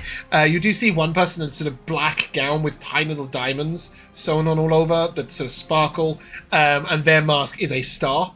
Ooh. Is this just a saloon is so popular? Saloon is very popular, but it's mostly just like people think of midnight and illusions and the night sky, and sort of all in one sort of thing. And yeah, Alex, as you look over and you see the group, you head over there. You just hear the girl or woman in white and gold go, "Oh," and then move away from you, Olive. Yeah, I figured. She's clearly realised you're not who she thought you were. Somebody else is coming over, and she's like, "Oh, there's not 4 of us." She just leaves. But yeah, as you all stand waiting, Hugo, as you enter the room, what are you wearing? Woo! I'm preemptively clapping. Yeah, so I walk into the room, and I'm also a little taller than normal. Nice. So that is not too obvious. And I am wearing the like kind of front half of a stag skull as a mask that has a crescent moon carved into the forehead. And then for clothes, I'm wearing an off-the-shoulder black gown that's like jet black. And then as I begin like walking in, Jet black perfect. gown. Yes, fantastic. Yeah. As you look across the room, you will see Rihanna. Who, by the way, townsfolk don't come masked. Don't come. So some of these townfolk are here, but aren't masked. So you'll see Rihanna there. You will see Daniela is there, not masked, and a few others who sort of come to enjoy the food and festivities, but they don't put on sort of a show. Although Rihanna always comes in a beautiful gown. But you see she's sort of like poking her head between a couple of masks, waiting for you to come in to trigger the moment. And as you sort of reach halfway down, there's this sort of like stilted silence. Nobody's really sure the point is. It's not very, she's just wearing a plain black dress. And then you see this sort of like moment where it looks like your body's been pushed back a little bit. Almost as if you've been hit by something. A tiny little mark appears, and then erupting from there over your chest is red blood that begins to drip down the gown. There is a collective gasp. Gag. Ooh. And you see the blood rivulets sort of run down until the bottom of the dress is red. There is no applause at all. Just silence. I don't want applause. Olive's applauding. If you go to clap, so quiet. somebody nearby you will like grab your arms and like stop you. If the high table don't clap, you do not clap. How dare they? I whispered. And to then the you fox. just hear from Lord Bantus a message for us all, perhaps, though certainly flying in the face of tradition. There Damn. is silence. And then you just hear a little cough by the door from a gentleman.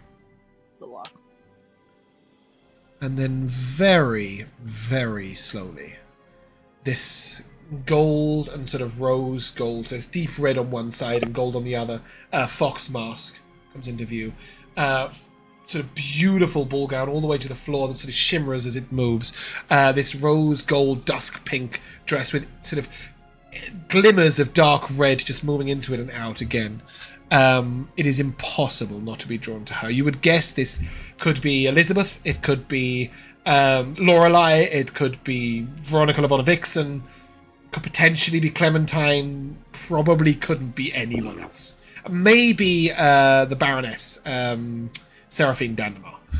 But only 4 or 5 ladies can move with such grace and such poise whilst the whole room is looking upon them. You see these beautiful gold slippers, and as they walk, you will see this sort of cascade of almost glitter of silver and rose just falling off behind them. You hear this sort of quiet, and then you hear a voice quite near you. It must be Veronica. God, it's the way she walks. As you look over, you will see it was that porcelain mask with the sort of painted tree on it. That said that. Clearly, I was somebody just about to ask interested. who was that salivating. You hear of quite a few people making little remarks. You see the high table clearly ready to clap, but waiting for her to have her moment. And as she gets halfway to the center, she begins to sort of do a single turn. And as she does, this glitter sort of rises up and sort of all the way up over her face. And then as it settles, the dress has sort of progressed so that it's now sort of deep red and gold. That rose sort of turning to dark red in the moment. And the room goes into a rapture of applause, over which you will just faintly hear, "Let the ball begin." And there's this sort of sound as all the tables just leave. It is time for festivities. Isn't that exciting? Go on. I turned to the guys real quick. I was literally about to say it. I'm assuming at this point you 5 are together and have witnessed the final entrance, and of course the silence for Hugo. Oh, you're not? What are you looking at? Nope, Ragnar's not. He doesn't want to be picked out easily as one of the 5 in the group. Oh, so he walked away from us. Okay. He's trying to blend in. I like this commitment to the bit. Oh. I don't know how well he's going to do, but... We are a group of 4. Nobody will know us. I lost sight of Ragnar. You do notice there's like 3s and 4s and 5s and 2s, like dotted around. People who clearly have an idea of like who people might be, at least. But certainly at this moment, the children are sort of making enough noise and enough drama and playing around in their masks that it's sort of very family-ish and very overly friendly. You know that the children will leave after the second dance. Oh, so they'll do the first dance, a few... Too. There's dances at every ball. There'll be a dance, which is a traditional starting dance. Then there'll be some games. Then the children will leave. Then there'll be another dance and some more adult games. And then the rest of the ball. Sorry, Olive, you were saying. Did you say adult games? As in, like...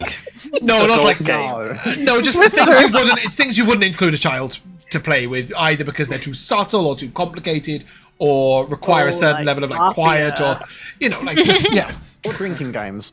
It's not one of those masquerade Let's parties. play Mafia. Let's do it. Let's. Honestly, this would be a great setting to play that. Oh my gosh. Just code names across the room. Okay, Olive, you were saying what? Sorry guys, I forgot myself for a second there. I wasn't used to that much positive attention all at once, and I really, I lost my head. Who do you think that one? Who was just talking to me, white and gold? Who do you think that was? Maybe Elizabeth, Clementine. I love the fact that I've got so many outfits and so many people that I'm losing track of who's who. I'm like, I went to the one who was white and gold, talking white and to gold. Yeah, I've got it. I found the white and gold. That's just, for one moment, I didn't know who they were. Right. Well, anyways, don't worry. I would never go drink wine with them.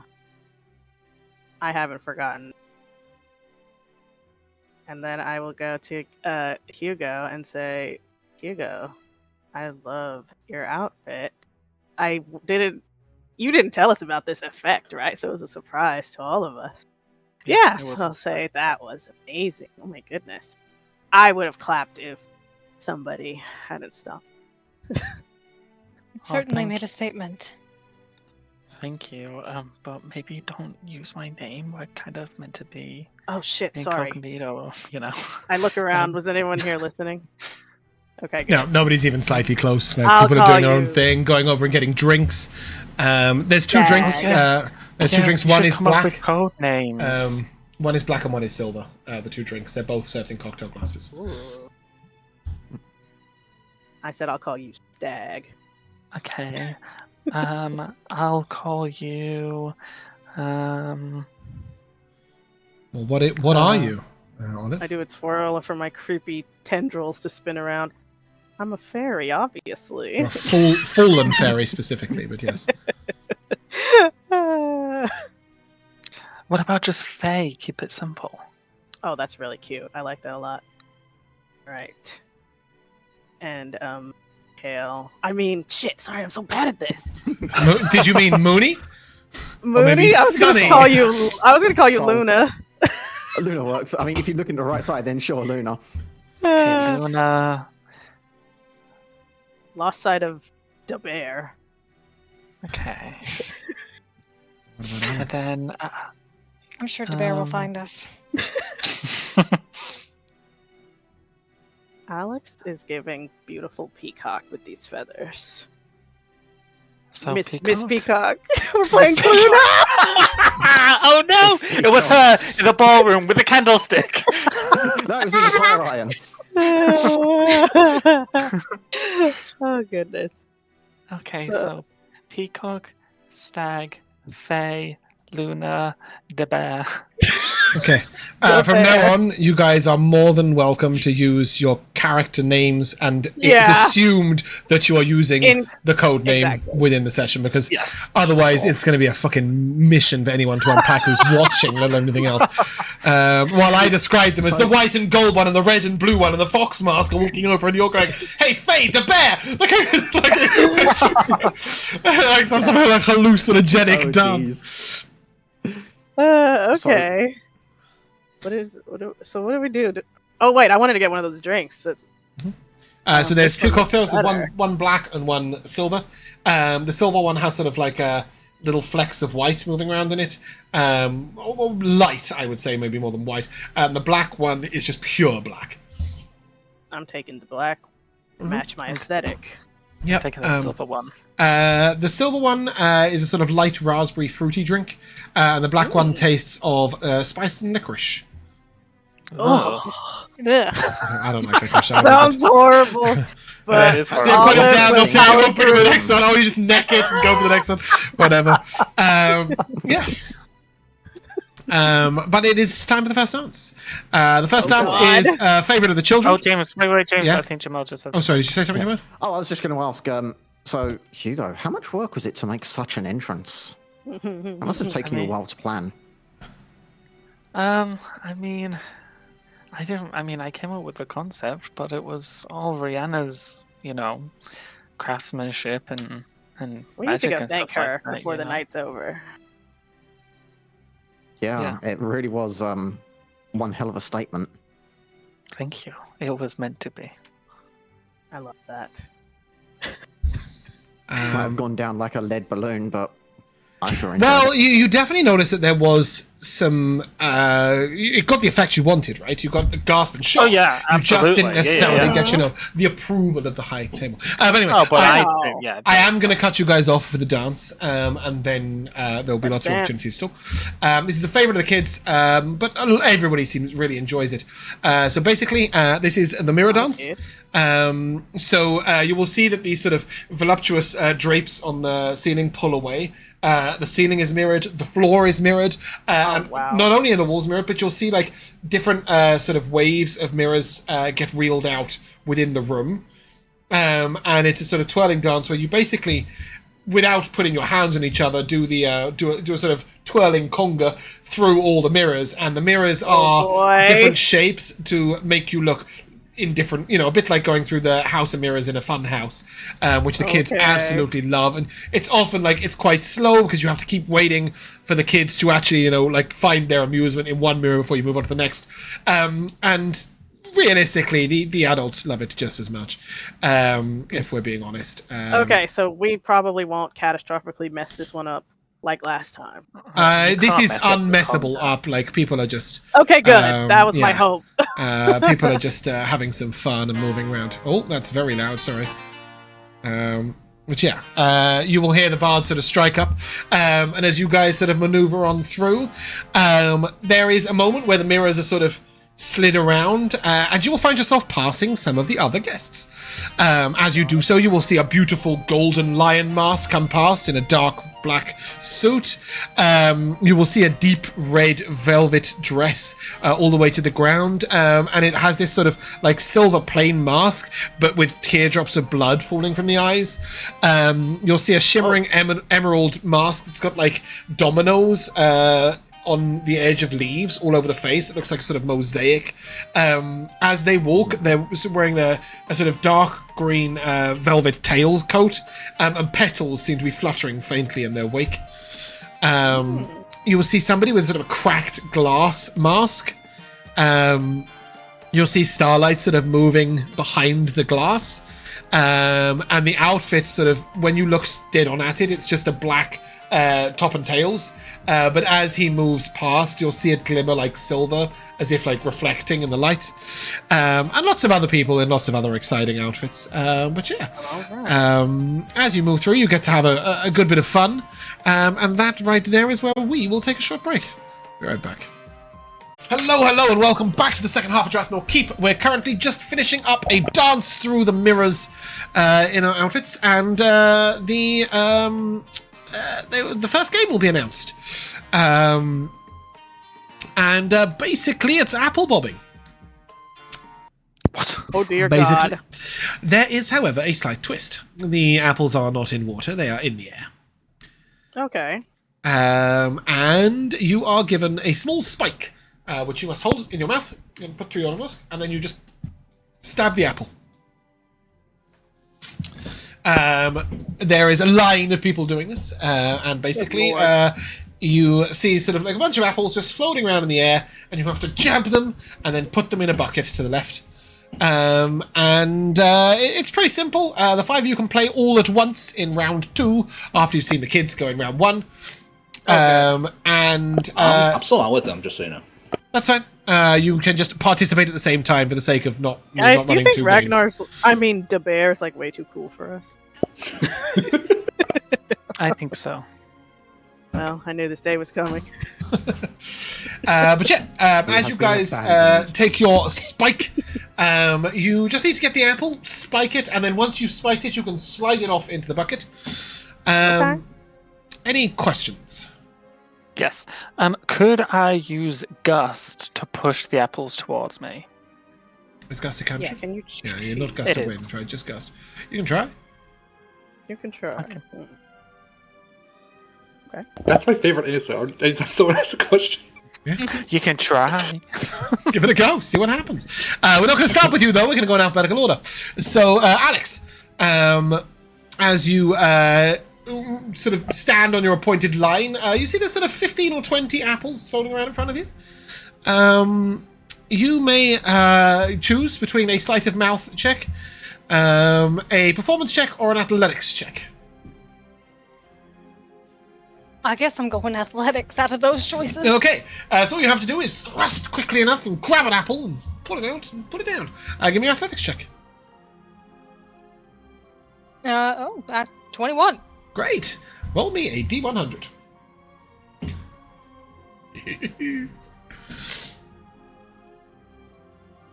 93. 93. You reach through and stab an apple and pull it over. Slide it off into your barrel. Roll me another athletics check. Oh boy. 5. 5. Yeah, you find an apple sort of floats up in front of you. And as you go for it, it is an illusion.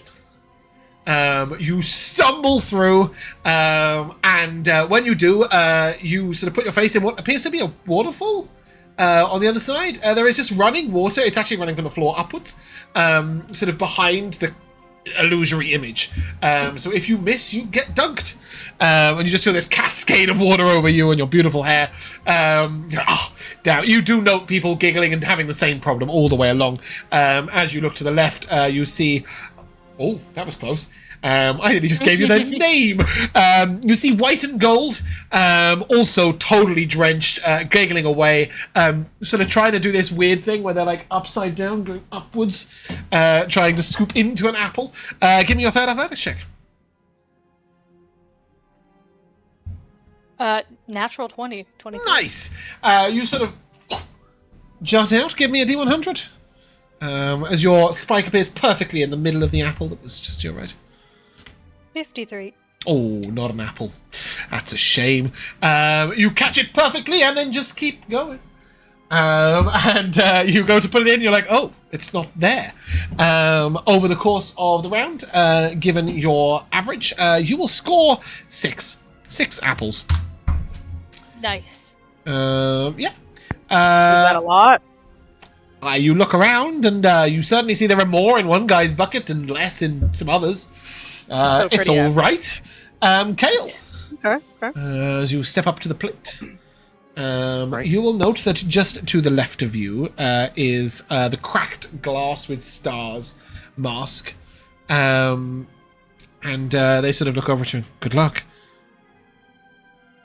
I actually forgot to mention this as I'm replying back. My voice has been transformed into that of a stern woman. Mm-hmm. Sort of like a more of a deeper pitched woman's voice, but still very much a feminine voice. And I respond, "You too. It's surely more than what appears to the eye." Yeah, I mean, bear in mind you haven't seen people. Like, you know the kids have played, but you haven't seen the details yet because you're not going after Alex. You're in the same round. So as you reach in, you may choose sleight of mouth, performance, or athletics. Fancy athletics?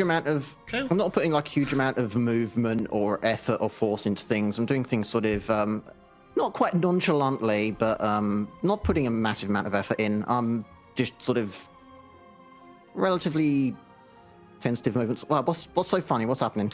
just Josh ripping on you in chat. Don't worry about it. You carry on. Give me your performance sleight of mouth or athletics check. Performance. Okay, cool. I need the number on the dice, not necessarily the decision. Right. Okay, cool. As you reach in, you see very elegantly just catch one. Go ahead and give me a D100.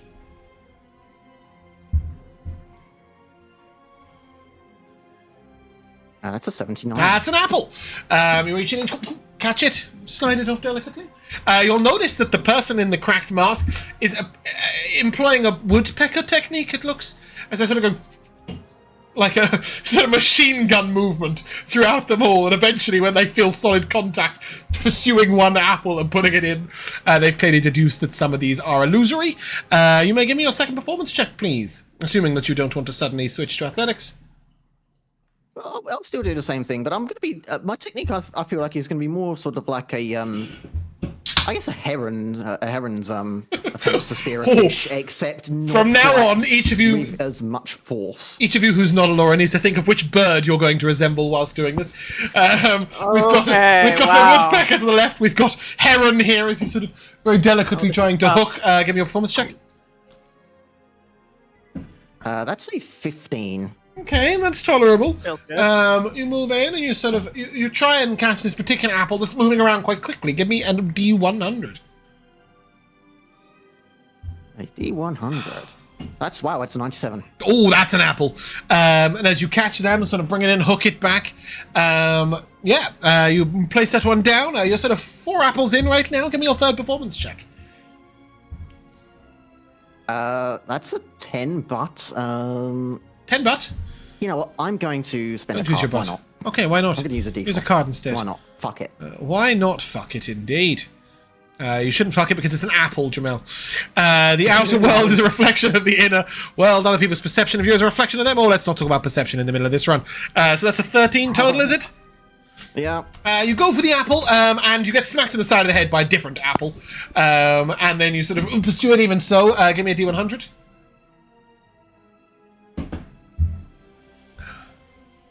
That's only a 23. That's not an good apple. enough. And as this other apple hits you on the side of the head, you are plunged into the waterfall, and you will find yourself Shame. soaking wet. As you pull back, you will notice that Glass Mask next to you with his starry, cracked mask is absolutely drenched. He's woodpeckering away, but he has a lot of apples in his bucket. You, however, pull out with a nice 8. And that is you done with. Next is Hugo. Yeah. Next is, I don't know why I said we do it in alphabetical order and then chosen it by character name. Like, that's just a second level of maths I just didn't need. Hugo, what's your technique? Yeah. So, Gust, I can't pull things to me. I can only push. So my strategy That's going to be real helpful. Yeah. So my strategy is that I use Gust to push one of them like away from me, but like slightly down, and then I run forward to then jump up and pierce it as it comes down. Okay. So you look like one of those weird, He's long, like a road two-legged... runner. Yes, exactly. Okay, so is that athletics, sleight of mouth, or performance? Good lord. I think that is. You could choose based on the numbers only. You don't have to work out like what your technique resembles. What's sleight of mouth? Sleight of hand, obviously. A sleight of hand. I've got 2 plus 0s and a -1, so I'll take a performance. Yeah. And go ahead and give me your first performance check. As you leap up and headbutt the waterfall, you are drenched right off the bat as you chase it. You do notice one thing with your Gust: you're only moving some apples. Unfortunately, it's all the ones you actually need, not the ones you don't need. So you're blowing away the things that are useful to you, and keeping the ones that aren't useful to you right next to you.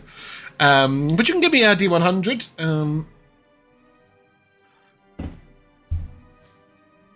Ooh, 98. It was an apple. So despite getting drenched, you did get the apple. As you strike that off in, you will turn to your left and see a gentleman in a, gentleman is a stretch, a huge man in a large bull outfit who is attempting to use the spikes on his bull's mask to catch apples. Cheetah! Regardless, he's got 0 apples so far and has knocked over a young woman. And you think it's probably Ulvor. So, he's not doing great. Go ahead and give me your second performance check. Okay. Oh, man. A 9. Yeah. Lower. Once again, you do this sort of leaping, gallivanting outfit action, but the sort of... the deer's mask kind of reaches up and clatters down again. It makes it very difficult to do. You get drenched again. Probably a D100. 95. It was an apple. And your third roll. Killing it. Third performance check. See, halflings are lucky. That's an 18. Yeah, that's pretty good. This time you don't put your head straight into the waterfall. Instead, you sort of catch one on the gust away and give me a D100. Oh man, 18. Not an Getting apple. wet was doing it for me. Was it? That's good. You come away with 5 apples. Yes, fine. Unfortunately, whether you roll over or under 60, it doesn't matter how well you do either side of those things.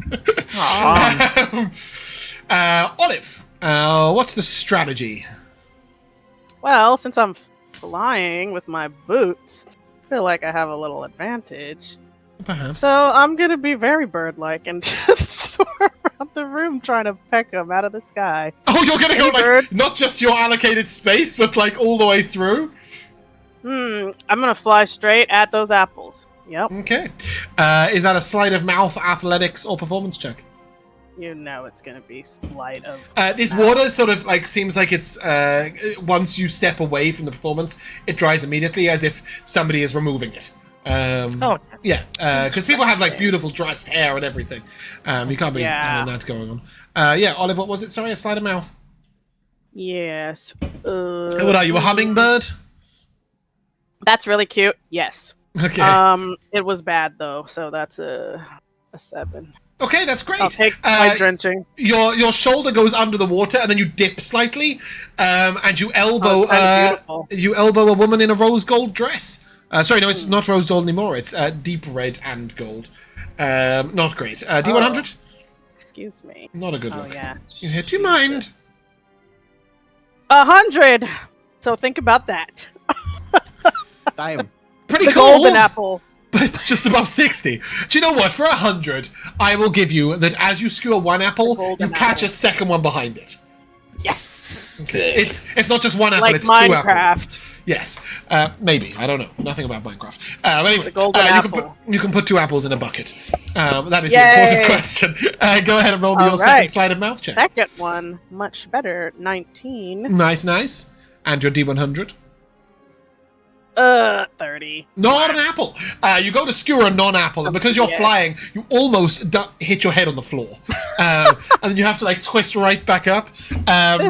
And you just hear, "What are you doing?"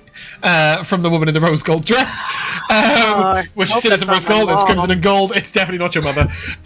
Your mother has never moved with that much grace, and she's not 5'8". Go, give me your third sleight of mouth check. Ooh, that's 22. Nice. All right, this will be the one. Jesus Christ, I'm so bad at D100s. What was it? 55. Yeah, 55 unfortunately is not an apple. Let's put. I think I'm dressed as this unlucky creature. I think we're going to have a little bit of battle music for this silly fun, because I've had enough of that ball theme. Cool. And with that in mind, you got a total of 6 apples. Five apples. No, 6. You got the D100. You got the extra apple. That's it. Yeah. So you got 6 apples. Alex, at least. And finally, Ragnar. As you step up to the plate in your bear outfit, which I'm assuming is quite unwieldy. Not only because it's a large bear's head, but also because you've had your height adjusted. As you approach the plate, what's your technique, Ragnar, for this? First off, I walk up and say, "I'll show these losers how it's done." Then, I open my mouth. That's my technique. Sorry, you open your mouth? Word swallow. I open my mouth. So you're not going to use the spike? You're going to try and actually bite them? Hell yeah. I'm hungry. Okay, that is a sleight of mouth check, I would guess, but you'd probably rather roll athletics, so you may do so. Yeah. Question. Yeah. Strong jaw. Because I'm really hungry and love food, do I get advantage? He's so good at eating. Ragnar is great at eating. As you look to your right, you will see that there is somebody else doing a slightly similar technique. No. Not quite the same, but you remember that gentleman in the fox mask? The silvered fox mask? It has sort of like a snout, and he's managed to wedge 2 different spikes into his mouth, and he's sort of like trying to snap on things and like any which way just catch an apple and knock it in. As you look to the far left, right now, give me a perception check. Oh, sick. Pew. 8. You're very distracted by a woman in a delicate white and gold butterfly mask with little wings. She also has large wings off her back. And she has this sort of floral dress with actual flowers growing out of the white. She is stunningly beautiful. And you forget what you were looking for. Regardless, roll me an athletics check. It's definitely blue and black. Period. 11. Jamal, it was never a case of any, like, it was black and, what was it, white and gold? Blue and black and white and gold? Black or white and gold. Okay. Well, just calm down with it. You're annoying me because everything's blue and black or white and gold in this outfit. And I do mean the colours I said. Anyway, you got what on your athletics check? 11. Oh, okay. You've overlunged. Straight away, you take a massive bite of a waterfall. I drink the water. I'm thirsty. And as you pull back, let's find out if you went for an apple. D100? Yes. I'm not going to suddenly change pattern on round 5. 36. Oof, not an apple. Oh boy. As you sort of bring back, Ragnar didn't notice it was an illusion. He just thinks he missed. So roll me another athletics check. It was very kind of them to provide a drink with the food, though. 8. That's Oh my really gosh, good, Ragnar. Well What's going done. on? You don't even know if what you were going for was an apple or just a Try my bright best. red light out of your corner of your eye. Roll me a D100. Let's see if you can snatch an apple on the way back. 99. Hey! That's an apple. Ragnar finally grabs an apple on his way back, and then takes a moment to eat it, and then which means it won't be in the bucket. And then roll me an That's athletics true. check. I'm doing it. Oh, God. This is the one. 16. That's good. Okay. You managed to grab hold of an apple. You think? Roll me a D100. 61. Okay, you got 4 apples, but none of them are in the bucket, so you get a 0. That's fine. Kale, you did the best out of the group. Cores. But the winner was that gentleman who was next to you, Mr. Hummingbird, with 21 apples. Good lord, we were never going to catch up With that, Woodpecker plan. No, he must have rolled 3 100s and 3 28s. Either that or he was cheating. Somehow, but I have no idea how the hell he was. But the award is the golden apple. Damn it. It's a pretty little ornament, and you will see the winner of last year has obviously left it on the table because it's now been given to the next one. Oh, it's It's just a trophy you keep for a year. Wow. Yep. Okay. And the next game is Pin the Tail on the Unicorn, which is pretty simple because the unicorn is an illusion that keeps on moving, and you will have to try and do it. Just from all of you, I will take a sleight of hand check, please. Just one. Quick go. I will roll. No, but it does move very fast. Well, I'm I gonna add a lost. card to this. I tried to roll a d20. Is this something Go on. that could be guided? Yeah, absolutely. Oof. What lies behind you and lies in front of you pales comparison to what lies inside of you. That's a 4. Ooh, That's good. Well done. 21. I tried to roll my d20, rolled a d100, got a 2 anyway, and I'm going to accept that as a massive fail. Okay, anybody higher than an 18? Anybody higher than an 18? 21. Oh, bang on 18. 21? No, that is your roll. It's the highest one I can see. Yep. 21 for Olive. Anyone higher than a 21? No. Hugo, you here? No, I Got don't 9. like, yeah. Oh, he doesn't like this game. Yeah, I don't like trying to detail a unicorn and then try. No, you're trying to put a tail. Retail. You're trying to put a tail on an I know, illusion. but who took it off? It's an illusion. No, he's too disturbed. Okay, cool. Hugo does not participate. No, he does. That's just why he's rolled He, so he, low. he rolled a 9. Ah, right. Okay. Sorry, I didn't know that. So I'll hear it. Cool. Yeah. The only person who succeeds out of your group is Olive. You note that 5 or 6 different people succeeded, and so you move through to the next round, which is the finale. God, bracket. This is the finale, and basically you are put in a small mirrored chamber, which means that you see the illusion all over the place. Oh, God, this is stressful. Those of you who are outside will be able to see through the mirrors, so you can watch all 6 of them struggle. You do see that the ivory mask with the painted tree is in there. The guy you know to be Uldor is in there, which is remarkable because he got an @20 on his sleight of hand check because he's really not very sleight of handy. Maldranic is in there, and a couple of other females you don't know. And Olive, I will take one single sleight of hand check, please. Let's go. I lost. I don't know if you did. Whoa! Okay. I beat you with an 11. My highest roll of all. Look at those d20s. My highest roll of all of them was an 11. We're all tired. The white porcelain mask with the tree painted on the side claims his prize. And as he manages to pin the tail on the unicorn, you will see him given a special cocktail, which is like a long, thin drink, all rainbow colours. And at this moment, the children will leave.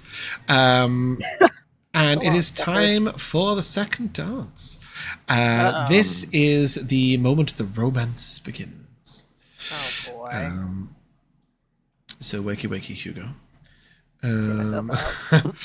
Yeah, so basically the next dance is a paired dance, and it is called the the Lantern What a Waltz. weird name. I was looking for it. name. The Lantern Waltz. So basically, this is a slow and stately waltz performed in concentric spirals, where partners move outward and then inwards through steps. And then the lanterns above you sort of move as well, meaning that you cast beautiful mirrored silhouettes across the floor, reminding that the floor and ceiling are both mirrored. A couple of you will be approached and asked to dance. Kale, a woman in a deep red dress says, "Oh, would you like to dance, dear?" Oh no! Bear in mind, you have no idea if that's a voice mimic or not. So that could be a young man, for all you know. I respond in the same voice, the same Old stern lady voice of the voice? woman. By all means. Okay. Ooh, Olive, you very are approached cool. by the demon. Do you remember with the backwards hose? yeah! And I thought as he was arrives at you, he says, "Clearly, we are meant to be partnered for this dance. Let's steal the show." Fine. Only because that was the costume she liked the best. If it was Yeah. anyone else, it would have been. He's no. like, "Look, we're gonna absolutely smash this. It's gonna be, we're just I gonna hope be this fantastic. isn't someone I Let's hate. go." Let's do it. Yep. Hugo, you note that people keep a little bit of a distance. Oh, that's right. Like a little nervous about your outfit. There is one woman who comes over, and you do see she has a stick in her hand. And as she comes over, she has this sort of gold. It looks like literal gold hair falling down, and this beautiful sort of squares that are all rotated a bit, sort of square mask that looks a bit like a sort of misshapen jigsaw. She wears a beautiful dark green low-cut gown. Her skin is obviously very smooth and soft, belying her use of the stick, which you assume might be some sort of trickster's play. And she comes over and, "I liked your message. Would you like to dance?" Oh, thank you. It would be my honor, and I will hold out a hand for her to take. She will. And she grabs you with quite a surprising amount of strength, and moves quite easily. Oh, my kind of woman. Alex, a lady approaches you. She's in a black gown with sort of diamonds specked, as if she's the stars.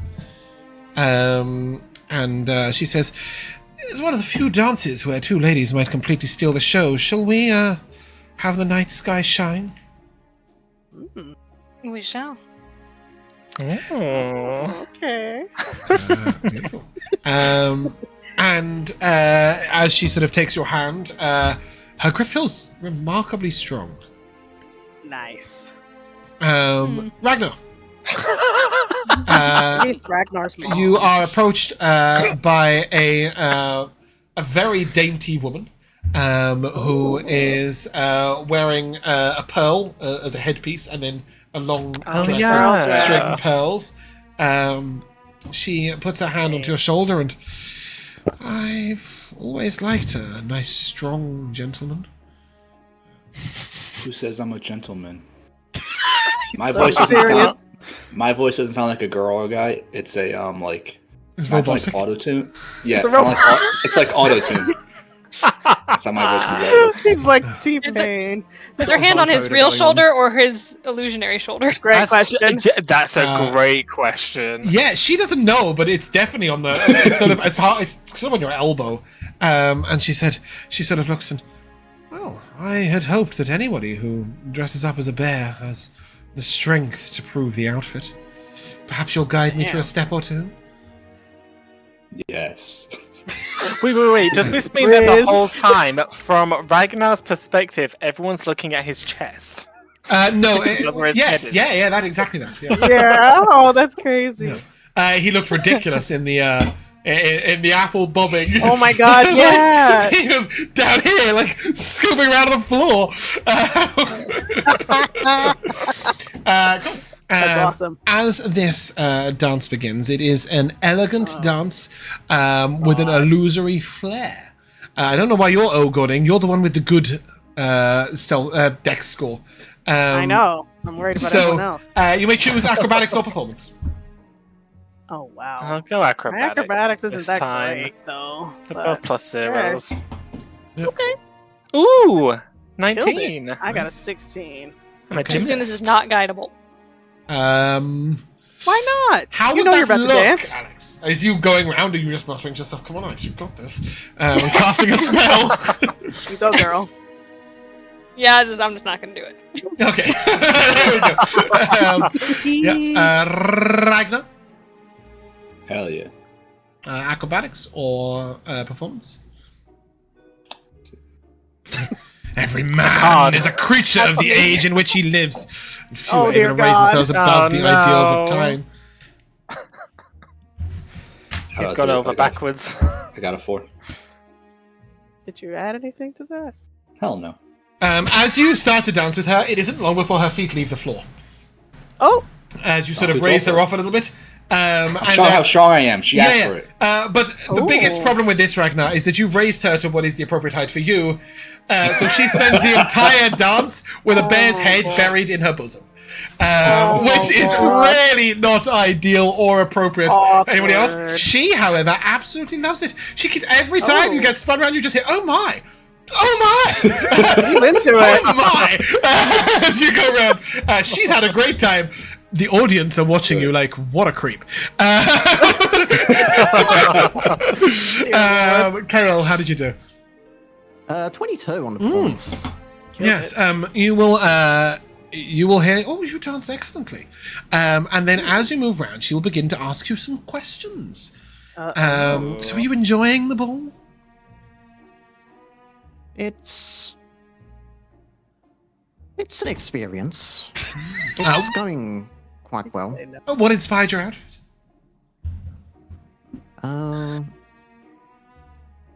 That's a good question. To be completely honest, I just went with what I felt would be appropriate. I didn't really have much in way of inspiration so much as just look to the sky and it came to my mind. What did you think of the bullying incident earlier? The way they were treating those 5? I'd prefer not to make a comment. Didn't anger you?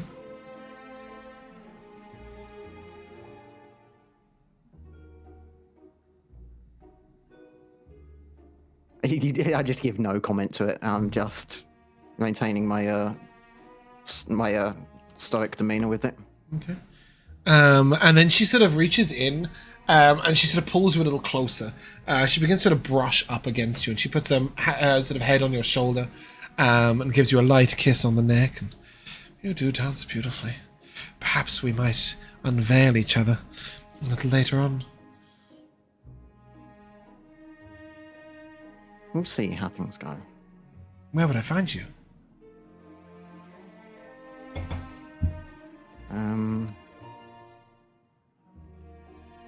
The 4th floor, perhaps? Quick memory check. Who's on the 4th floor? So 5th floor is upper nobles adults. 4th floor is lower noble adults. Your mum would be on the 4th floor. 3rd floor would be like Ridian, etc. 2nd floor would be you guys. Oh. She thinks you're older? I'm not sure how, as a character, I'm not sure how I feel about that one. That's, She said, "Oh, sorry. Already married, are you?" And pulls back. I have my interest in someone, yes. Apologies. She goes a little distant and cold on you at that point, and the rest of the dance is a little icy. Give me an insight check, Karen. Insight check. Oh, that's not good enough. That's Okay. 11. Damn. Cool. Olive, how did you do? You have many cards, Jimmy. No, you don't need to. You can roll 3 if you want to. I'm not giving you the answer. Olive. Okay. No, I a 15 got would a fail. 16 This is what I was getting at. Yep. on my dancing. Yeah. This demon dances really beautifully, very elegantly, guides you very well. Wow. And as he is dancing with you, he says quite quietly, "I must say, Miss Honeydew, I was very impressed with you on the hunt. Sorry, it was a slip of mine. But regardless, Wow. I have heard excellent tales of you from Mathas." Who is this? How did you know it was me? Well, I forget that not everybody has that instinctively. As hunting is my pursuit, I learned to read body language. Whilst you are gliding, you gave yourself away during the apple bobbing. Oh yeah, that was and you know at this humiliating. point, this is Solaran, who ran the hunt. Wow, he's old. Yes, he's in his 4th century. fine. As he's dancing around with you, he says, I don't mind. We are cutting an absolutely wonderful scene, though. Look at the glances we're getting. Look, over there, that's Lorelei watching us. And he you points wanna out get her the attention? woman in ice. Oh, goodness me, no. I've had the pleasure of her a couple of times, but no. Excuse me. The ladies back home are... So you can It's just identify as anyone in here? not anyone, but those that stand out. And you do stand out. Not always for the right reasons, but you know. Well, sorry about it. Your friend Hugo does not approve of the hunt. You see? No, he's tender-hearted. He's a druid, is he You not? know? Yeah, he's got a way with animals. And that would make sense, and they have a place in the world, a very important place. We shouldn't make mockery of that. No, it wasn't a mockery. It's No, just, but you others know, will. Well, yeah, I mean, it's a tough, line to thread, or needle to thread, something like that. Line to tread, needle to thread. Indeed. Something like that. I'm not good with words. I have -1 charisma. Your dancing, however, is excellent. Although, admittedly, a little easier given that you are gliding on the wind. And with that, he will smile and continue. Hugo. Hello. Remind me which of the 2 dance partners I gave you. Which one did I give you? The one with the fake walking stick. Ah, yes, yeah, okay. That's awesome. As she sort of takes your grip, she's quite a strong grip, and she moves quite gracefully. And as she moves through the steps, you got a what for your roll? Sorry, 19. Yeah. She compliments you on the dancing a couple of times, and she says, "I didn't approve of hunting back in my day either. Really, not my idea of fun nor of correctness. We need to hunt to eat, but why make a sport of it?" I couldn't agree more. Yes. A far better sport is rat racing. But which one is she? Yes! Yes! Which one You is know, she? absolutely 100%, it is definitely Griselda Romaine. How do I know that? Because the Lady Petronille is not very good at Hiding keeping herself? it. Well, she's just very ostentatious and very dramatic with her words, and you've already picked her out at this point in the ball somewhere else. Like there's no way you can hide it. She was wearing like a massive feather boa coming out of her head, and she was hitting a couple of people with sticks. You do notice that the Lady Griselda has some sort of illusion on her to make her appear very young in this dress. Younger, I was gonna say yes. But she does a couple of times put the stick on the floor as she twirls, as you are not massively strong. No, not at all. Not in the slightest. As she says that, I will say, rat racing, you say? I happen to have a pet rat myself named Charlie. I wonder if he'd be any good at the races. Well, you'll have to attend one of them. There's a race 2 nights end. 2 Fuck me, Jesus! Hence. There is Okay, a lady? race 2 nights hence at the Dusty Minstrel. You should attend. I shall check my calendar. I've got 1,000 gold pieces in the stakes. But don't worry, though. well. Buy and start at 5. Well, I wish you all the luck. I'm sure you deserve If you that. turn up, I will place your first bet for you. I'll How buy you in. kind of you. Well, my diary may clear up then. We'll see. Should Charlie compete, I shall know who you are. And she smiles. And Alex, remind me which of the 3 options I gave. Oh, fuck! Remind me which of the 3 I gave you as I pour my drink over the table. A woman. That fucking Dressed narrows like it the down. night sky. Ah, yes, thank you. Yes, there's only like 40 women here. Black dress and diamonds. With a very, very strong grip. And as they guide you through the dance, what did you get? 17. 17. You do note that they are guiding you. Wow. And they move very elegantly and very easily. You sort of get the impression that these muscles do not belong to a woman. Mm-hmm. I had a feeling. And as this happens, you hear this lovely feminine voice say, "So what inspired your outfit?" I've always been a fan of the night sky. And do you attend the temple? Occasionally. With your mother? Well, that would be telling, wouldn't it? Oh, come now, that's half the point, isn't it? A little bit Get of it fast. a little bit of word jousting. Find out who's who. I believe the point is to not find out who's who. Where would be the fun in that? That one there. And he points to the girl in white and gold. Elizabeth. I knew it. That bitch. And the butterfly next to her. Clementine. Your turn.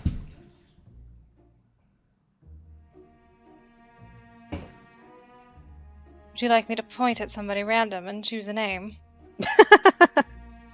You could do, or you could let me in on a little secret, like I let you in on one.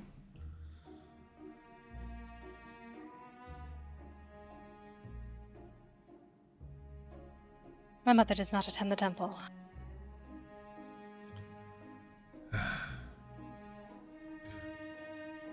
You hear very quietly a male voice go, "Damn."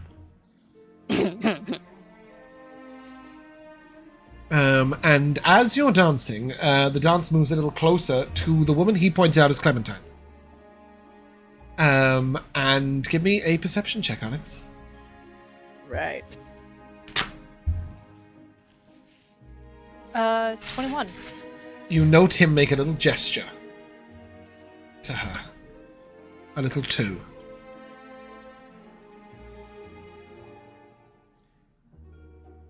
Kale. 2.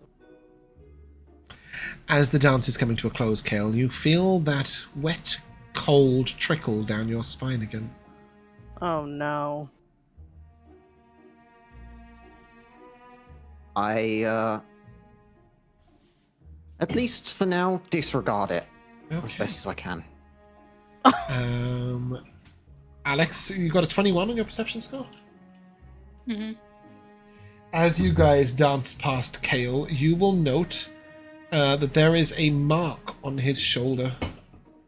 A white feather, quite large.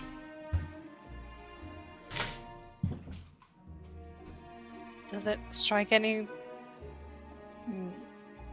Does it seem like something I would know about, or... Just know it wasn't there before, and it didn't look like it drifted down, it looked like it was placed there.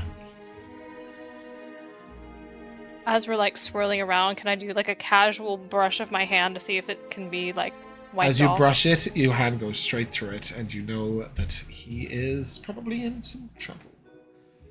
What? But, yeah, the dance comes to an end, and your partners will thank you for the dance. And we will move on to the next game.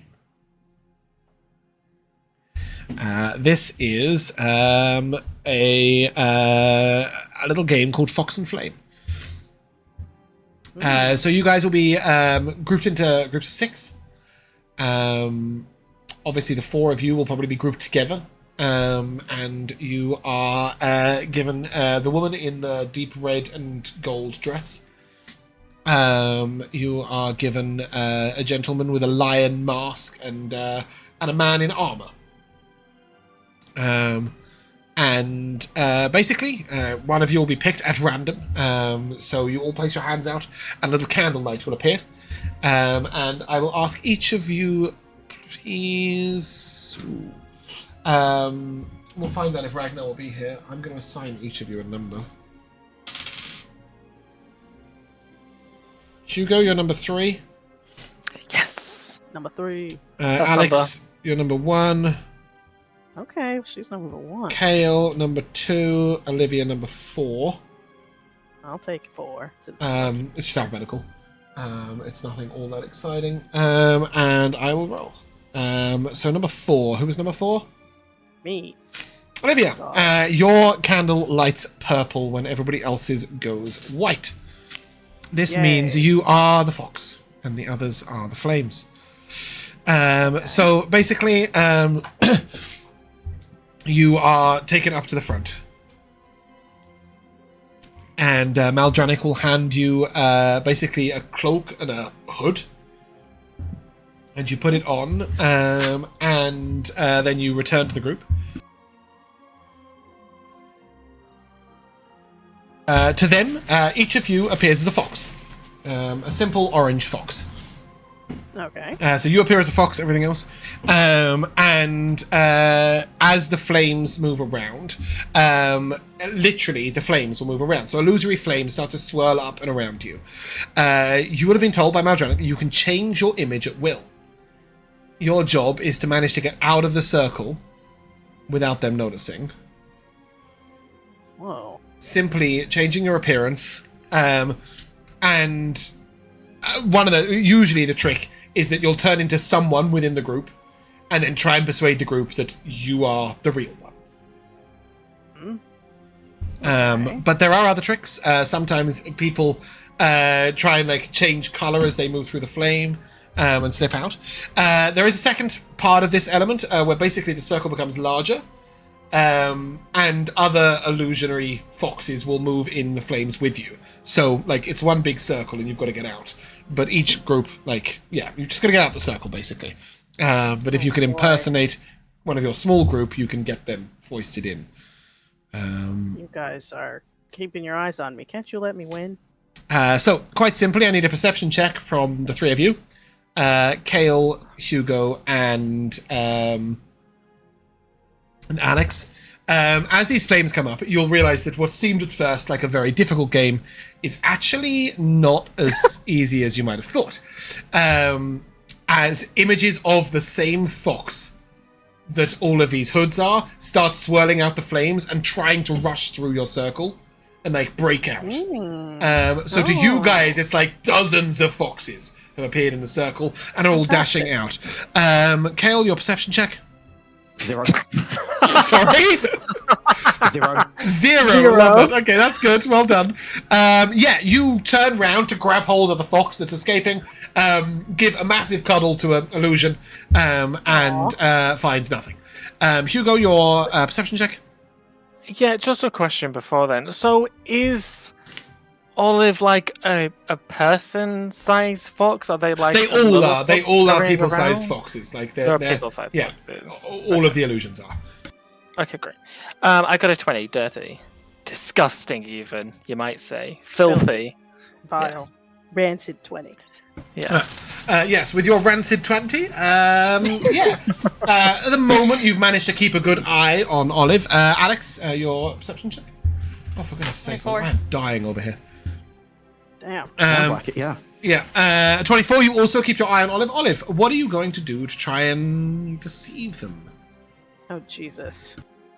I'm trying you're going to impersonate somebody? You're going to try and slip out quietly? Are you going to try and get into another illusion? I'm trying to fade with these other foxes.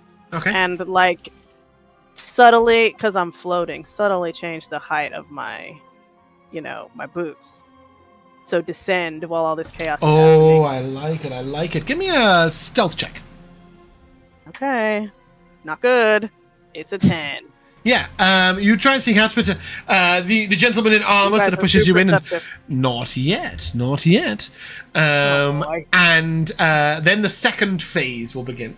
And you will see these shadows start casting, big gaps in between, and you note if you step into the shadow, you completely disappear momentarily. Ooh, I do that. And it's then, you have to try and like leap out at the right moment, etc. Are you going for the same technique, just a little sneak out, or are you going to try anything particularly different? Does the circle change? Like, am I still in the circle? If my So right elevation now, changes? yes, you're in the circle right now, as in like widthways, but these guys are very spread out. There's like 5 or 6 feet between each member. Okay, There's got space it, to get got it. between them, otherwise it'd be impossible. Plenty of room. Okay, then yeah, I will try to go into one of those disappearing circles. Okay, a bear rocks And up then at be the edge of your circle. And be at a different height than Yeah. I was at before. A different height. Okay, give me a stealth check with advantage.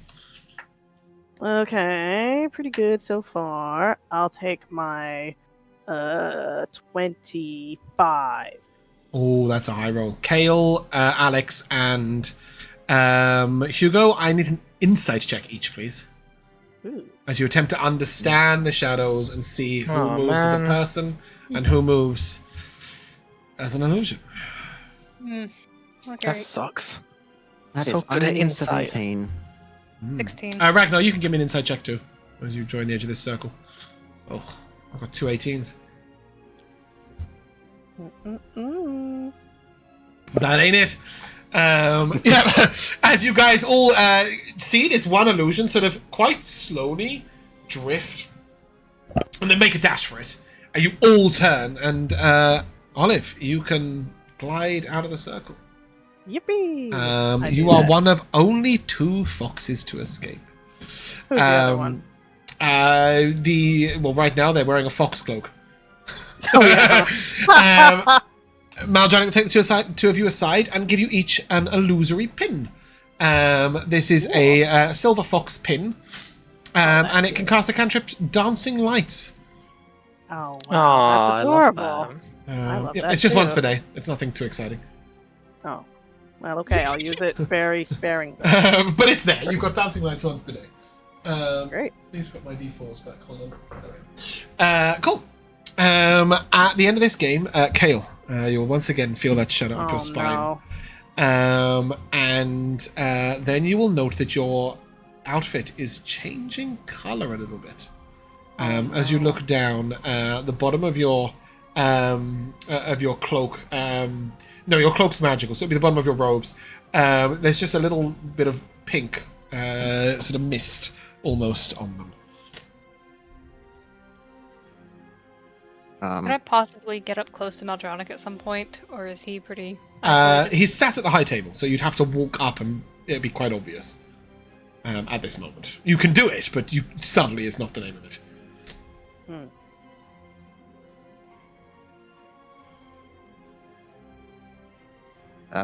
So I'd like to sort of take a look around and see if I can spot anything out of the ordinary, or... You do notice something. Lots of different people are paying you attention. Oh, no. Not again. Can I get to Olive? Yeah, absolutely. The 4 of you can group up together or not, as each of you wishes. What's happening? At the moment, there's some dancing going on.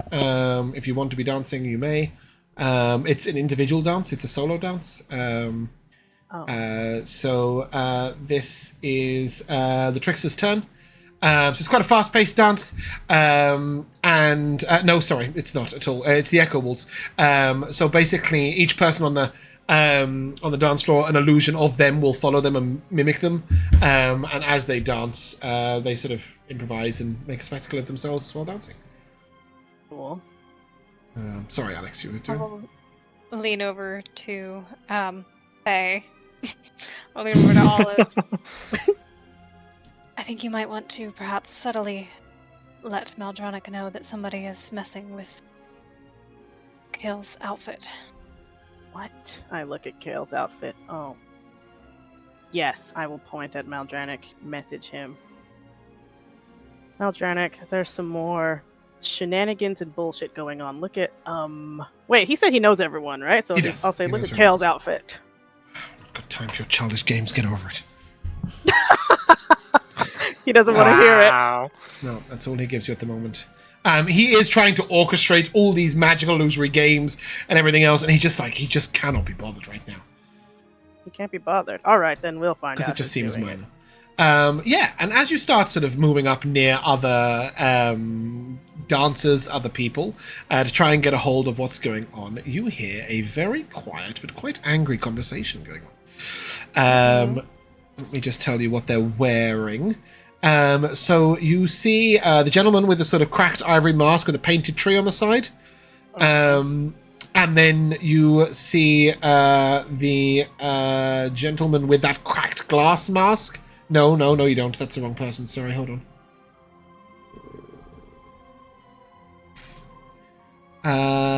You see a gentleman in an emerald mask with that sort of like those leaves that were all moved about with the leaves fluttering behind him. And the one who's wearing the emerald mask says to the other one, "You'll break your neck chasing ghosts. She wouldn't piss on you if you're on fire." And then you hear back, Veronica Vixen? Ha! More likely she's some cobbler's daughter having her one night of importance. You've got the wrong woman. And you hear back, no, that is her. Absolutely her. I know it in the way she moves. Yeah, only because you stalk her. She has no interest in you. Don't be an idiot. You hear, no. She is everything, and trust me, she wants me. I know it. I feel the heat off her breast as we move close together. The two of them. Been so horny. Yeah. So you hear basically Ivory Mask saying that he's very interested, and the other person mocking him. But as you listen, you do get the impression that both of them are sort of vying for her attention. Yeah. And indeed, as that particular dance stops, it is time for the masked minuet. Which is a romance dance. Are any of you interested in asking anyone else to dance? Hell. Yep. Ragnar, I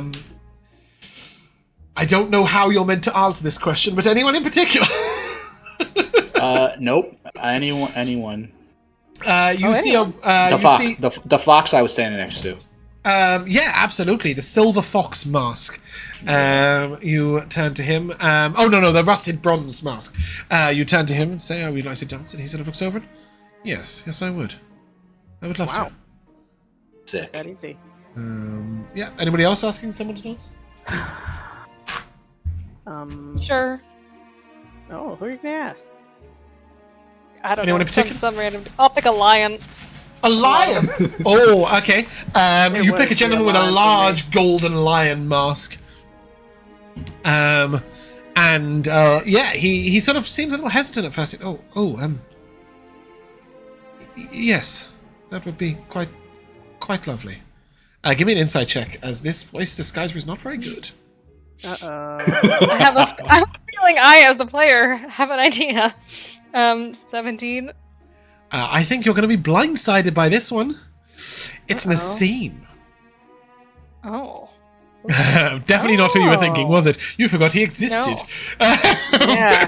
His dad died. His dad did a crazy no, thing. didn't die. Left. Ran away. Yes, to was pretty much exiled by his bad luck. He said, yes, please. And then, Hugo, you ask anyone to dance? Yeah. I'm gonna turn and say, Kale, do you want to dance? Aw, I love that. Although I'll say Yeah, Luna, obviously. well, I I'll would. use code names. I was kind of looking to take a quick dance with the exit door. Then why do you want to leave? I was gonna look for whoever's fucking with you, Kale, while this dance was going on. I don't know how, but... And then what? Well, tell him to cut it out. It's worked so far. I think I'll take my chances with the exit door. Right. Are we allowed to leave early? But Matt's favorite phrase. You can try. Do it, Is there a Cal. side exit I can slip out somewhere inconspicuous? Give me a stealth check. Yeah. There's only one exit, but you can try and be inconspicuous about getting to it.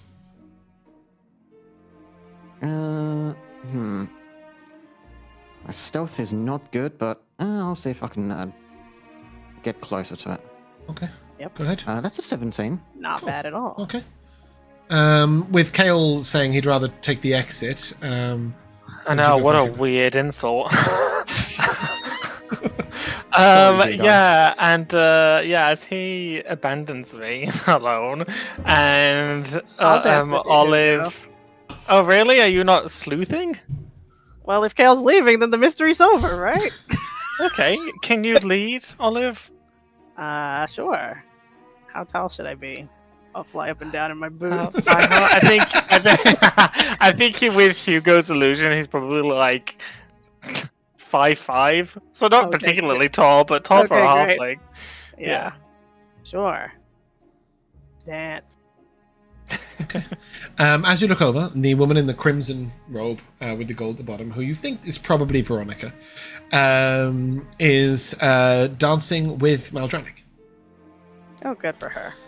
This is quite a romantic dance, so it's a little surprising. It's because she doesn't want to dance with any of the other clowns. She'd go with someone she knows That's for surprising sure. because he's the Snape in this universe. As you are all dancing, I'll take some performance checks from the lot of you, please. Oh, God. Okay. Ooh, 15. I follow very well. Good. I'm like- Okay, yep. It doesn't matter how slowly you go, as long as you do not stop. That is entirely not true. You're totally out of time. Stop slowing down, damn it. Jane. Yeah. What kind of dance is this? I'm going to describe that in a second. Okay. Just bear with me.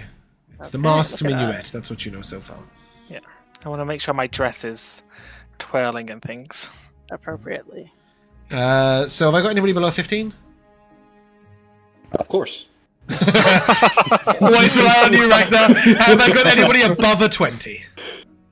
No, I was Okay. close. Nope. We're in the middle of the road. So 15 to 20, you're just dancing well. Ragnar, how bad was it? 10. Not terrible. Not that bad. That's not bad at all. The gentleman who you're dancing with is also a little awkward in his mask. And you note that he is using some magic as you go. He seems to be using some sort of magic to just appear a bit more effortless than he is. Even Ragnar will sort of note that he's muttering under his breath and like sort of casting magic down his feet. He's using enhanceability, one might say, Wow. just to keep up. So, as the dance proceeds, this is a slow minuet in sets of 4. It's a very sort of like, it's very about eye contact, even though you can't necessarily see each other. Many use this moment to subtly test guesses about each other's identity.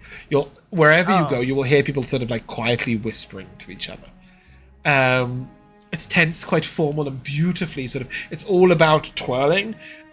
So during the 4 steps, you'll see sort of people rotating each way and going round. During the dance, the enchanted mirrors lining the hall sort of show mismatched reflections. So as you catch your eye of them, your partner may appear as a different person on the dance floor for a moment in the mirror, even though they're the same person to you. Alex, as you dance with Nassim, he sort of leans right in close, and he says, "So, Serena, how are you finding your evening?" Quite well, but you are 0 for 1, Lord Nassim. Damn, get his ass. Oh. Well, that makes my next question completely different. He hesitates for a moment. He pulls back a little bit to what's more an appropriate distance.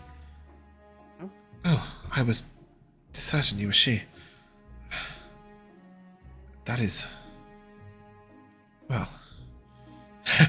Perhaps we should enjoy the dance. And you see him just like, sort of like really nervous at this point, doesn't know what to do with himself.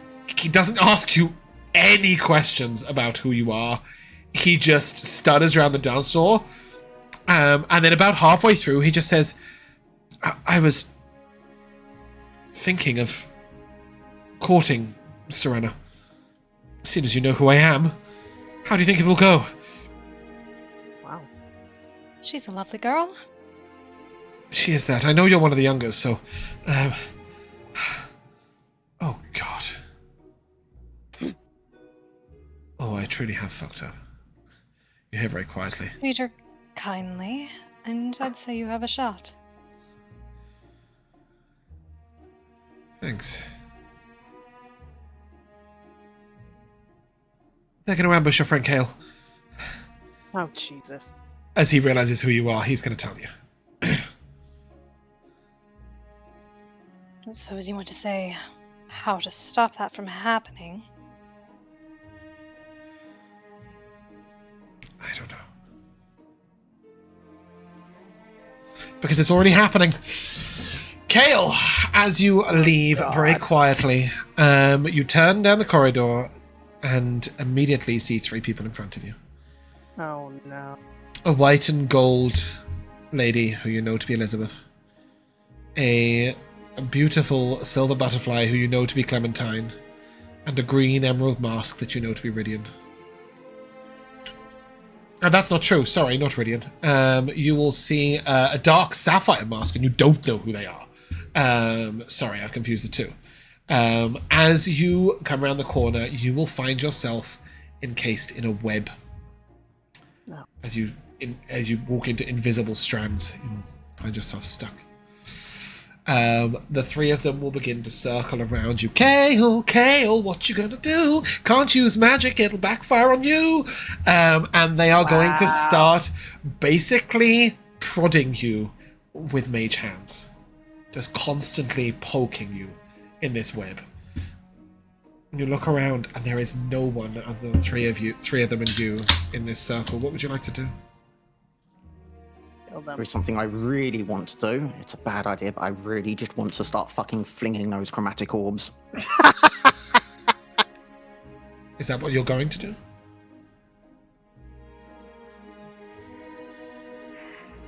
At this point, I think Kale would be so angry. Yeah. He might. Okay. I need you to roll on the wild magic table. But your spell will be counterspelled anyway. Damn. As Wild Elizabeth magic waves her table. hand and just says, no, none of that. That's useful. No, sorry, Well, there not you like have it. that. I meant roll a d20 and see if you get a wild magic surge on that spell. Oh. Sorry. Although that would be way more fun if we just made you roll the wild magic table. Look forward to that. So you sort of struggle. You can see that like Kale's control is like struggling a little bit. But he sort of goes to cast a spell, gets a counter spell, and sort of reins in any lack of control. Elizabeth will walk up to you, having just counterspelled you, and she puts her hand on your chest and sort of slowly runs it up towards your neck. You feel her sharp nails on your neck, just under your mask. Well, aren't you going to explode? Come on, you know you want to. I've heard it's spectacular when it all goes wrong. I wish I had something more to give than a fucking chromatic orb. Assuming that you try again to cast, she will just immediately... No, I've got plenty of charges left. And you see her fingering a ring. The blue Did sapphire. Nassim actually say it's happening now? No, but you know that as you look around, you see Kel's missing. And if you want to go, he will come with you. I will start running. Okay. And do you try and grab the attention of any of the others? Olive and Hugo are dancing beautifully together, I think, aren't you?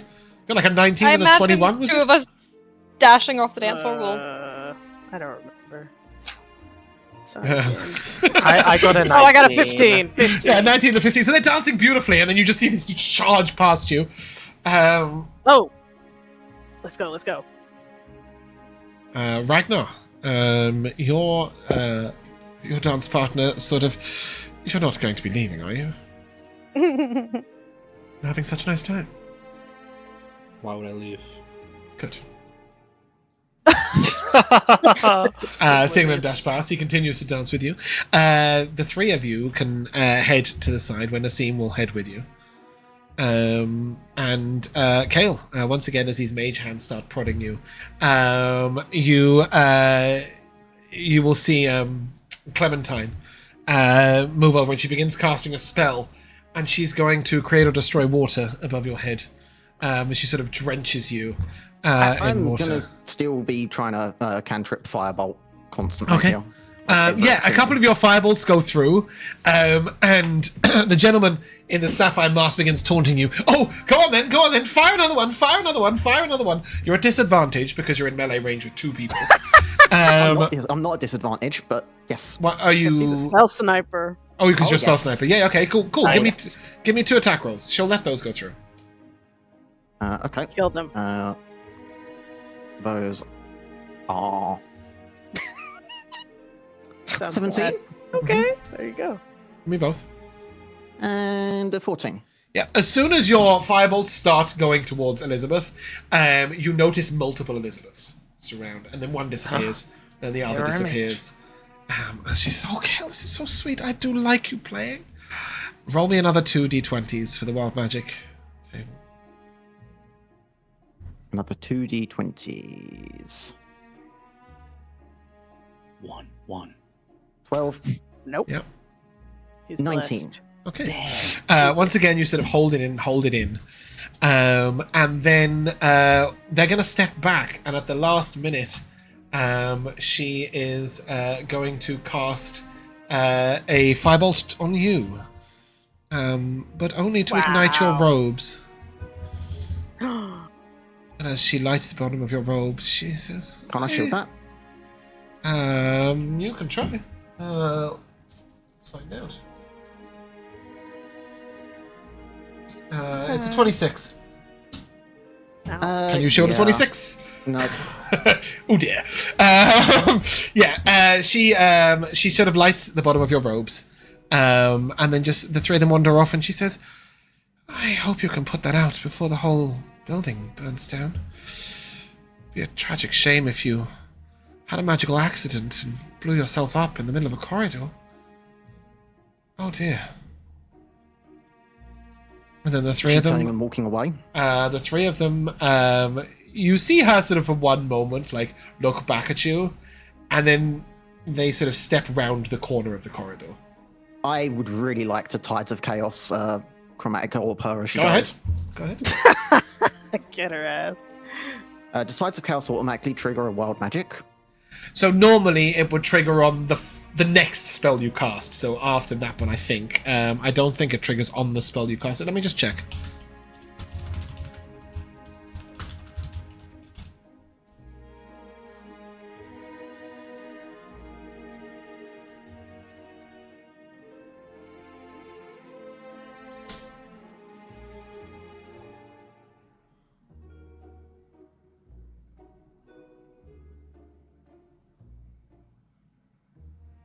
Can you ping it, Jamel? Yeah, let me just...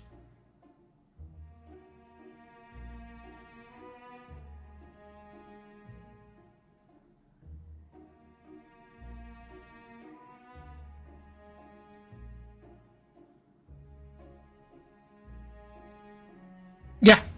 So give me your attack roll, and then give me your wild magic search. The attack roll would have been...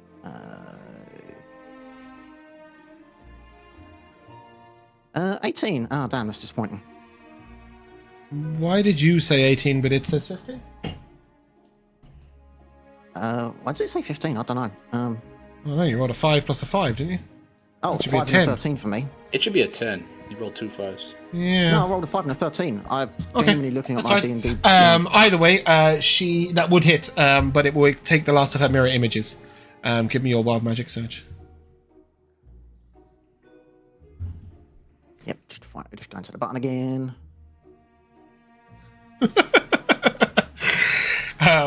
As That's amazing! Hugo, Olivia, and Alex get around the corner, boom, the three of them are knocked prone. The rest of them, you do see just a slight trip as they head around the corner. Yes, as they come around the corner, you will see Kale sort of trembling with rage, trapped in a web. The bottom of his robe's on fire, slowly burning up. He's sort of naked from the knee down at this point. God. You've probably taken Taking 3 away. fire damage. Yep. Yeah. Prestidigitating away to chill. Yeah. Just cooling yourself. In that case, you can take 0 damage, Shemam. Oh, I know. I'll use my control flames to instantaneously extinguish the flames. Yeah. Now we're talking. Okay. You do so, and then you guys can begin to cut him out of the web. Kale, are you okay? What the hell? Let's. I'm as Kale, I really don't want to be snapping at Olivia, but I do sort of almost in a snappy sense say, "Do I look okay?" Makes sense. And then I hurriedly apologize. It's okay. What? Sick of these bitches. Nassim sort of comes around the corner and... Oh.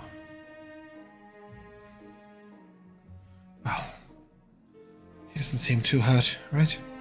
I can help with that. And he will look at your robe, and he will say, if you just stay still for a moment. And he will use a charge of a necklace that he wears to cast Mending on your robe. Oh, wow. Well, he might not be hurt physically, but look, he's trembling.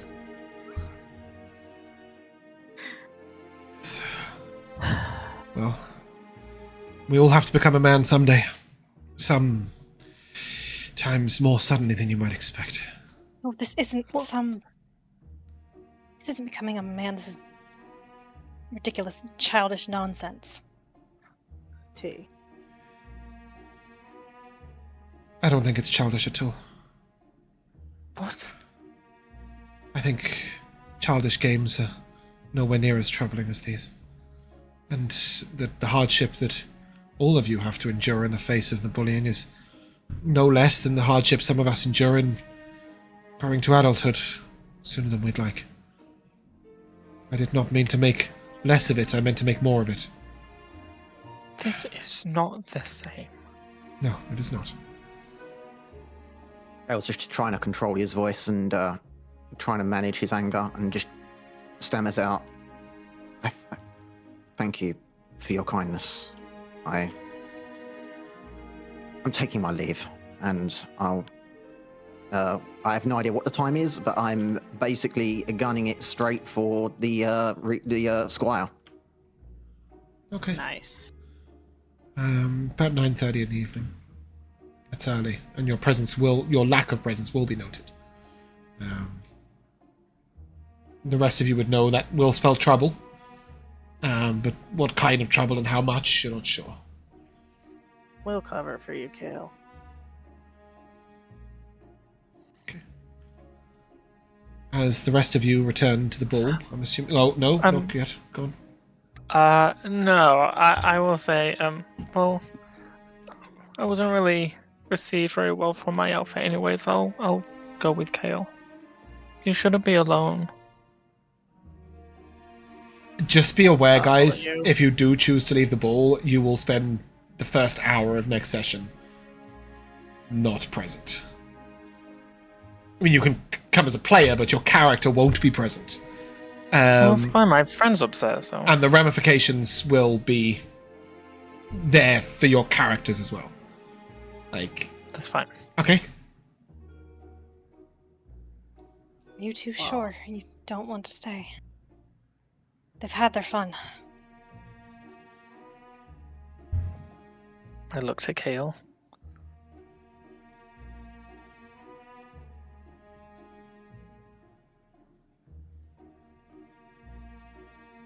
I don't mean to intrude. I have a spare ball outfit upstairs. Do you want to borrow it and return in disguise? If you happen to have another mask. I have the whole outfit. It's not great, but it's okay. Okay. Sell it more. Come on, Whitney. There's a reason I didn't wear it, but it was... the theme was coins. Like, I was trying to be like, there's coins on the shoulders and the legs, and the face is a coin. Really worse than the pearl. Yeah, you should dance with Pearl. Ironically, I think I will let you know that the pearl is who he was looking for. That's He Sorcerer. worn that goofy outfit. Yeah, he will offer you the coin outfit if you wish to return to the ball in disguise, and therefore, not get in so much trouble. And get to participate in the next session. As absolutely furious. We can buy half an hour. Distraught and just terrible as Cow is at the minute.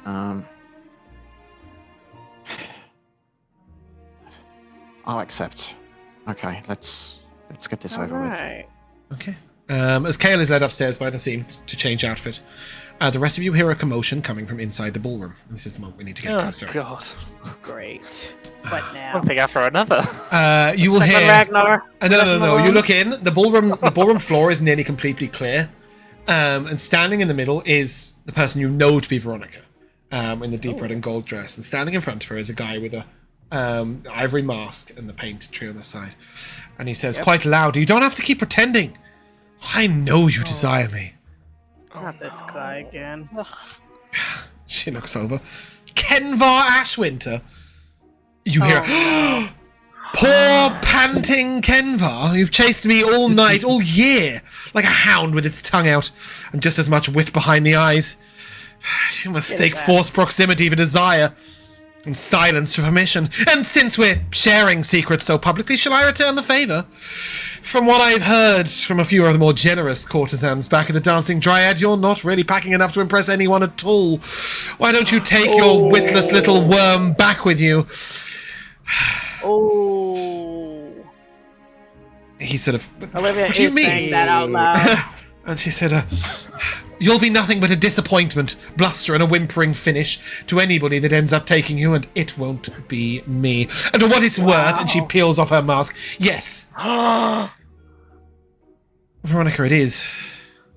And I've had enough of you all playing stupid games after me.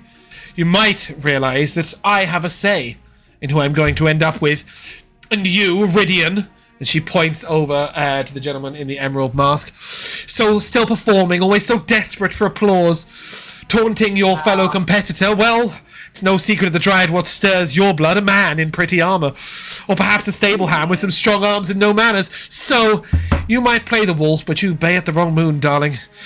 So, the two of you, quit it. I've had quite enough of it. She turns over to Meldranic. I'm ever so sorry for breaking the rules of the ball, but quite frankly, I shouldn't have to put up with this pitiful performance. I've never desired either of you, not in fantasy, not in pity, and certainly not after tonight's display of preening mediocrity. If you excuse me, I have more interesting masks to attend to than the ones that you both wear every day. And she was so close to saying, frankly, dear, I don't give a damn. She will replace her mask and walk straight over to a gentleman who one of you will recognize. Ragnar? No. As she heads directly over to Sir Saluran, who Alex had the pleasure of dancing with. No, Olive had the pleasure of dancing with, sorry. Who is in his demon outfit. She puts her hand on his arm and says, "Would you do me the pleasure of the next dance? I could do with somebody with a little more understanding." And he will take her hand, and as they begin to dance, that is where we will come to an end. And come to the timeless tradition of MVPs. Sorry to overrun a little bit. Who knew the library was open? We'll start off with Matt. MVP. I really liked all of our entrances with their individual costumes, and everyone described them. Me too. I think you guys did a really great job. I love handing the creativity spoon over because players are always so exceptional at it. Michaela. I Yeah, I also liked the descriptions of everyone's outfits. It was just fun to imagine, and like the drama of having a dance where we don't know who everyone is. So it's like, trying to be guarded. I can't be too nice to these people. But yeah. Laura. I quite enjoyed the reference back for most of us. You guys realize it's been 10 years since the dress. I don't want to think about that. Then I'll give it to. I'd rather take a dance with the exit door. Oh, that was at the top of my MVP list. You can. I will hand out my D4 to Jamal for that. I love that. Jamal, MVP. Yeah, I'm so sorry. I'm so sorry to you, Josh. There, that was really harshly Oh, said no, to Hugo. I know. No. I get it. I'm gonna have to give my one here at this moment to. There were some moments that really had me interested there, and some people as well. But the having to basically bullshit the I have someone I'm interested in on realizing like, oh shit, they're really expecting someone like extremely fucking high up there. There's a differential here that I'm not willing to step into. Yeah, they were definitely playing some games trying to work out who was who. Josh, MVP. Yeah, just echo everyone else said. The outfits were really, really cool. I think probably give it to Jamal for taking the option to get the different outfit and come back, and can imagine that was very like it was a difficult thing to have to endure, and then to have your character still find the courage and the strength to be like, no, I will stay, I will try to enjoy myself. I think is very, just you did really well. I will say that that also has a huge impact on your mother, a positive impact that you haven't left, because she's really not in a place right now to deal with that trouble. And I think that as a character, Kale finding the inner strength to keep everything under wraps and go, do you know what? I'm going to be stronger, I'm going to rise back up, and I'm not going to cause problems to my family or further problems to myself. It was really, really well done. Honestly, can I just drop one thing in here real quick? I genuinely don't know what Kale did to get such a bit of kindness from Nassim. That's Nazim is one of the nobles who's in an interesting place where he's crossing over that line, right? You've got to remember that these real bullies, Rydian, Uldor, Clementine, and Elizabeth, when you guys aren't around, they bully the others too. So they've not had it anywhere near as bad as you have, of course, but they've still experienced a little bit of it, and you're seeing the moments where you guys are getting a little bit more respect from the lessers of the other nobles. And that is why those kindnesses are coming in. Right.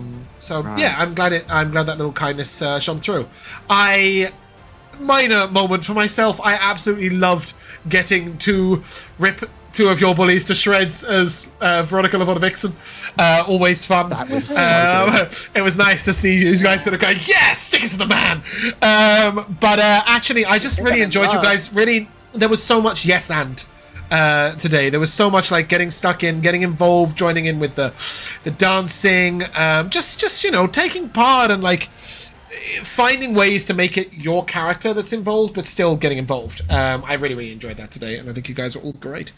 But that's where we're going to end, so if you guys would like to say goodbye. Goodbye. Bye. We shall see you soon.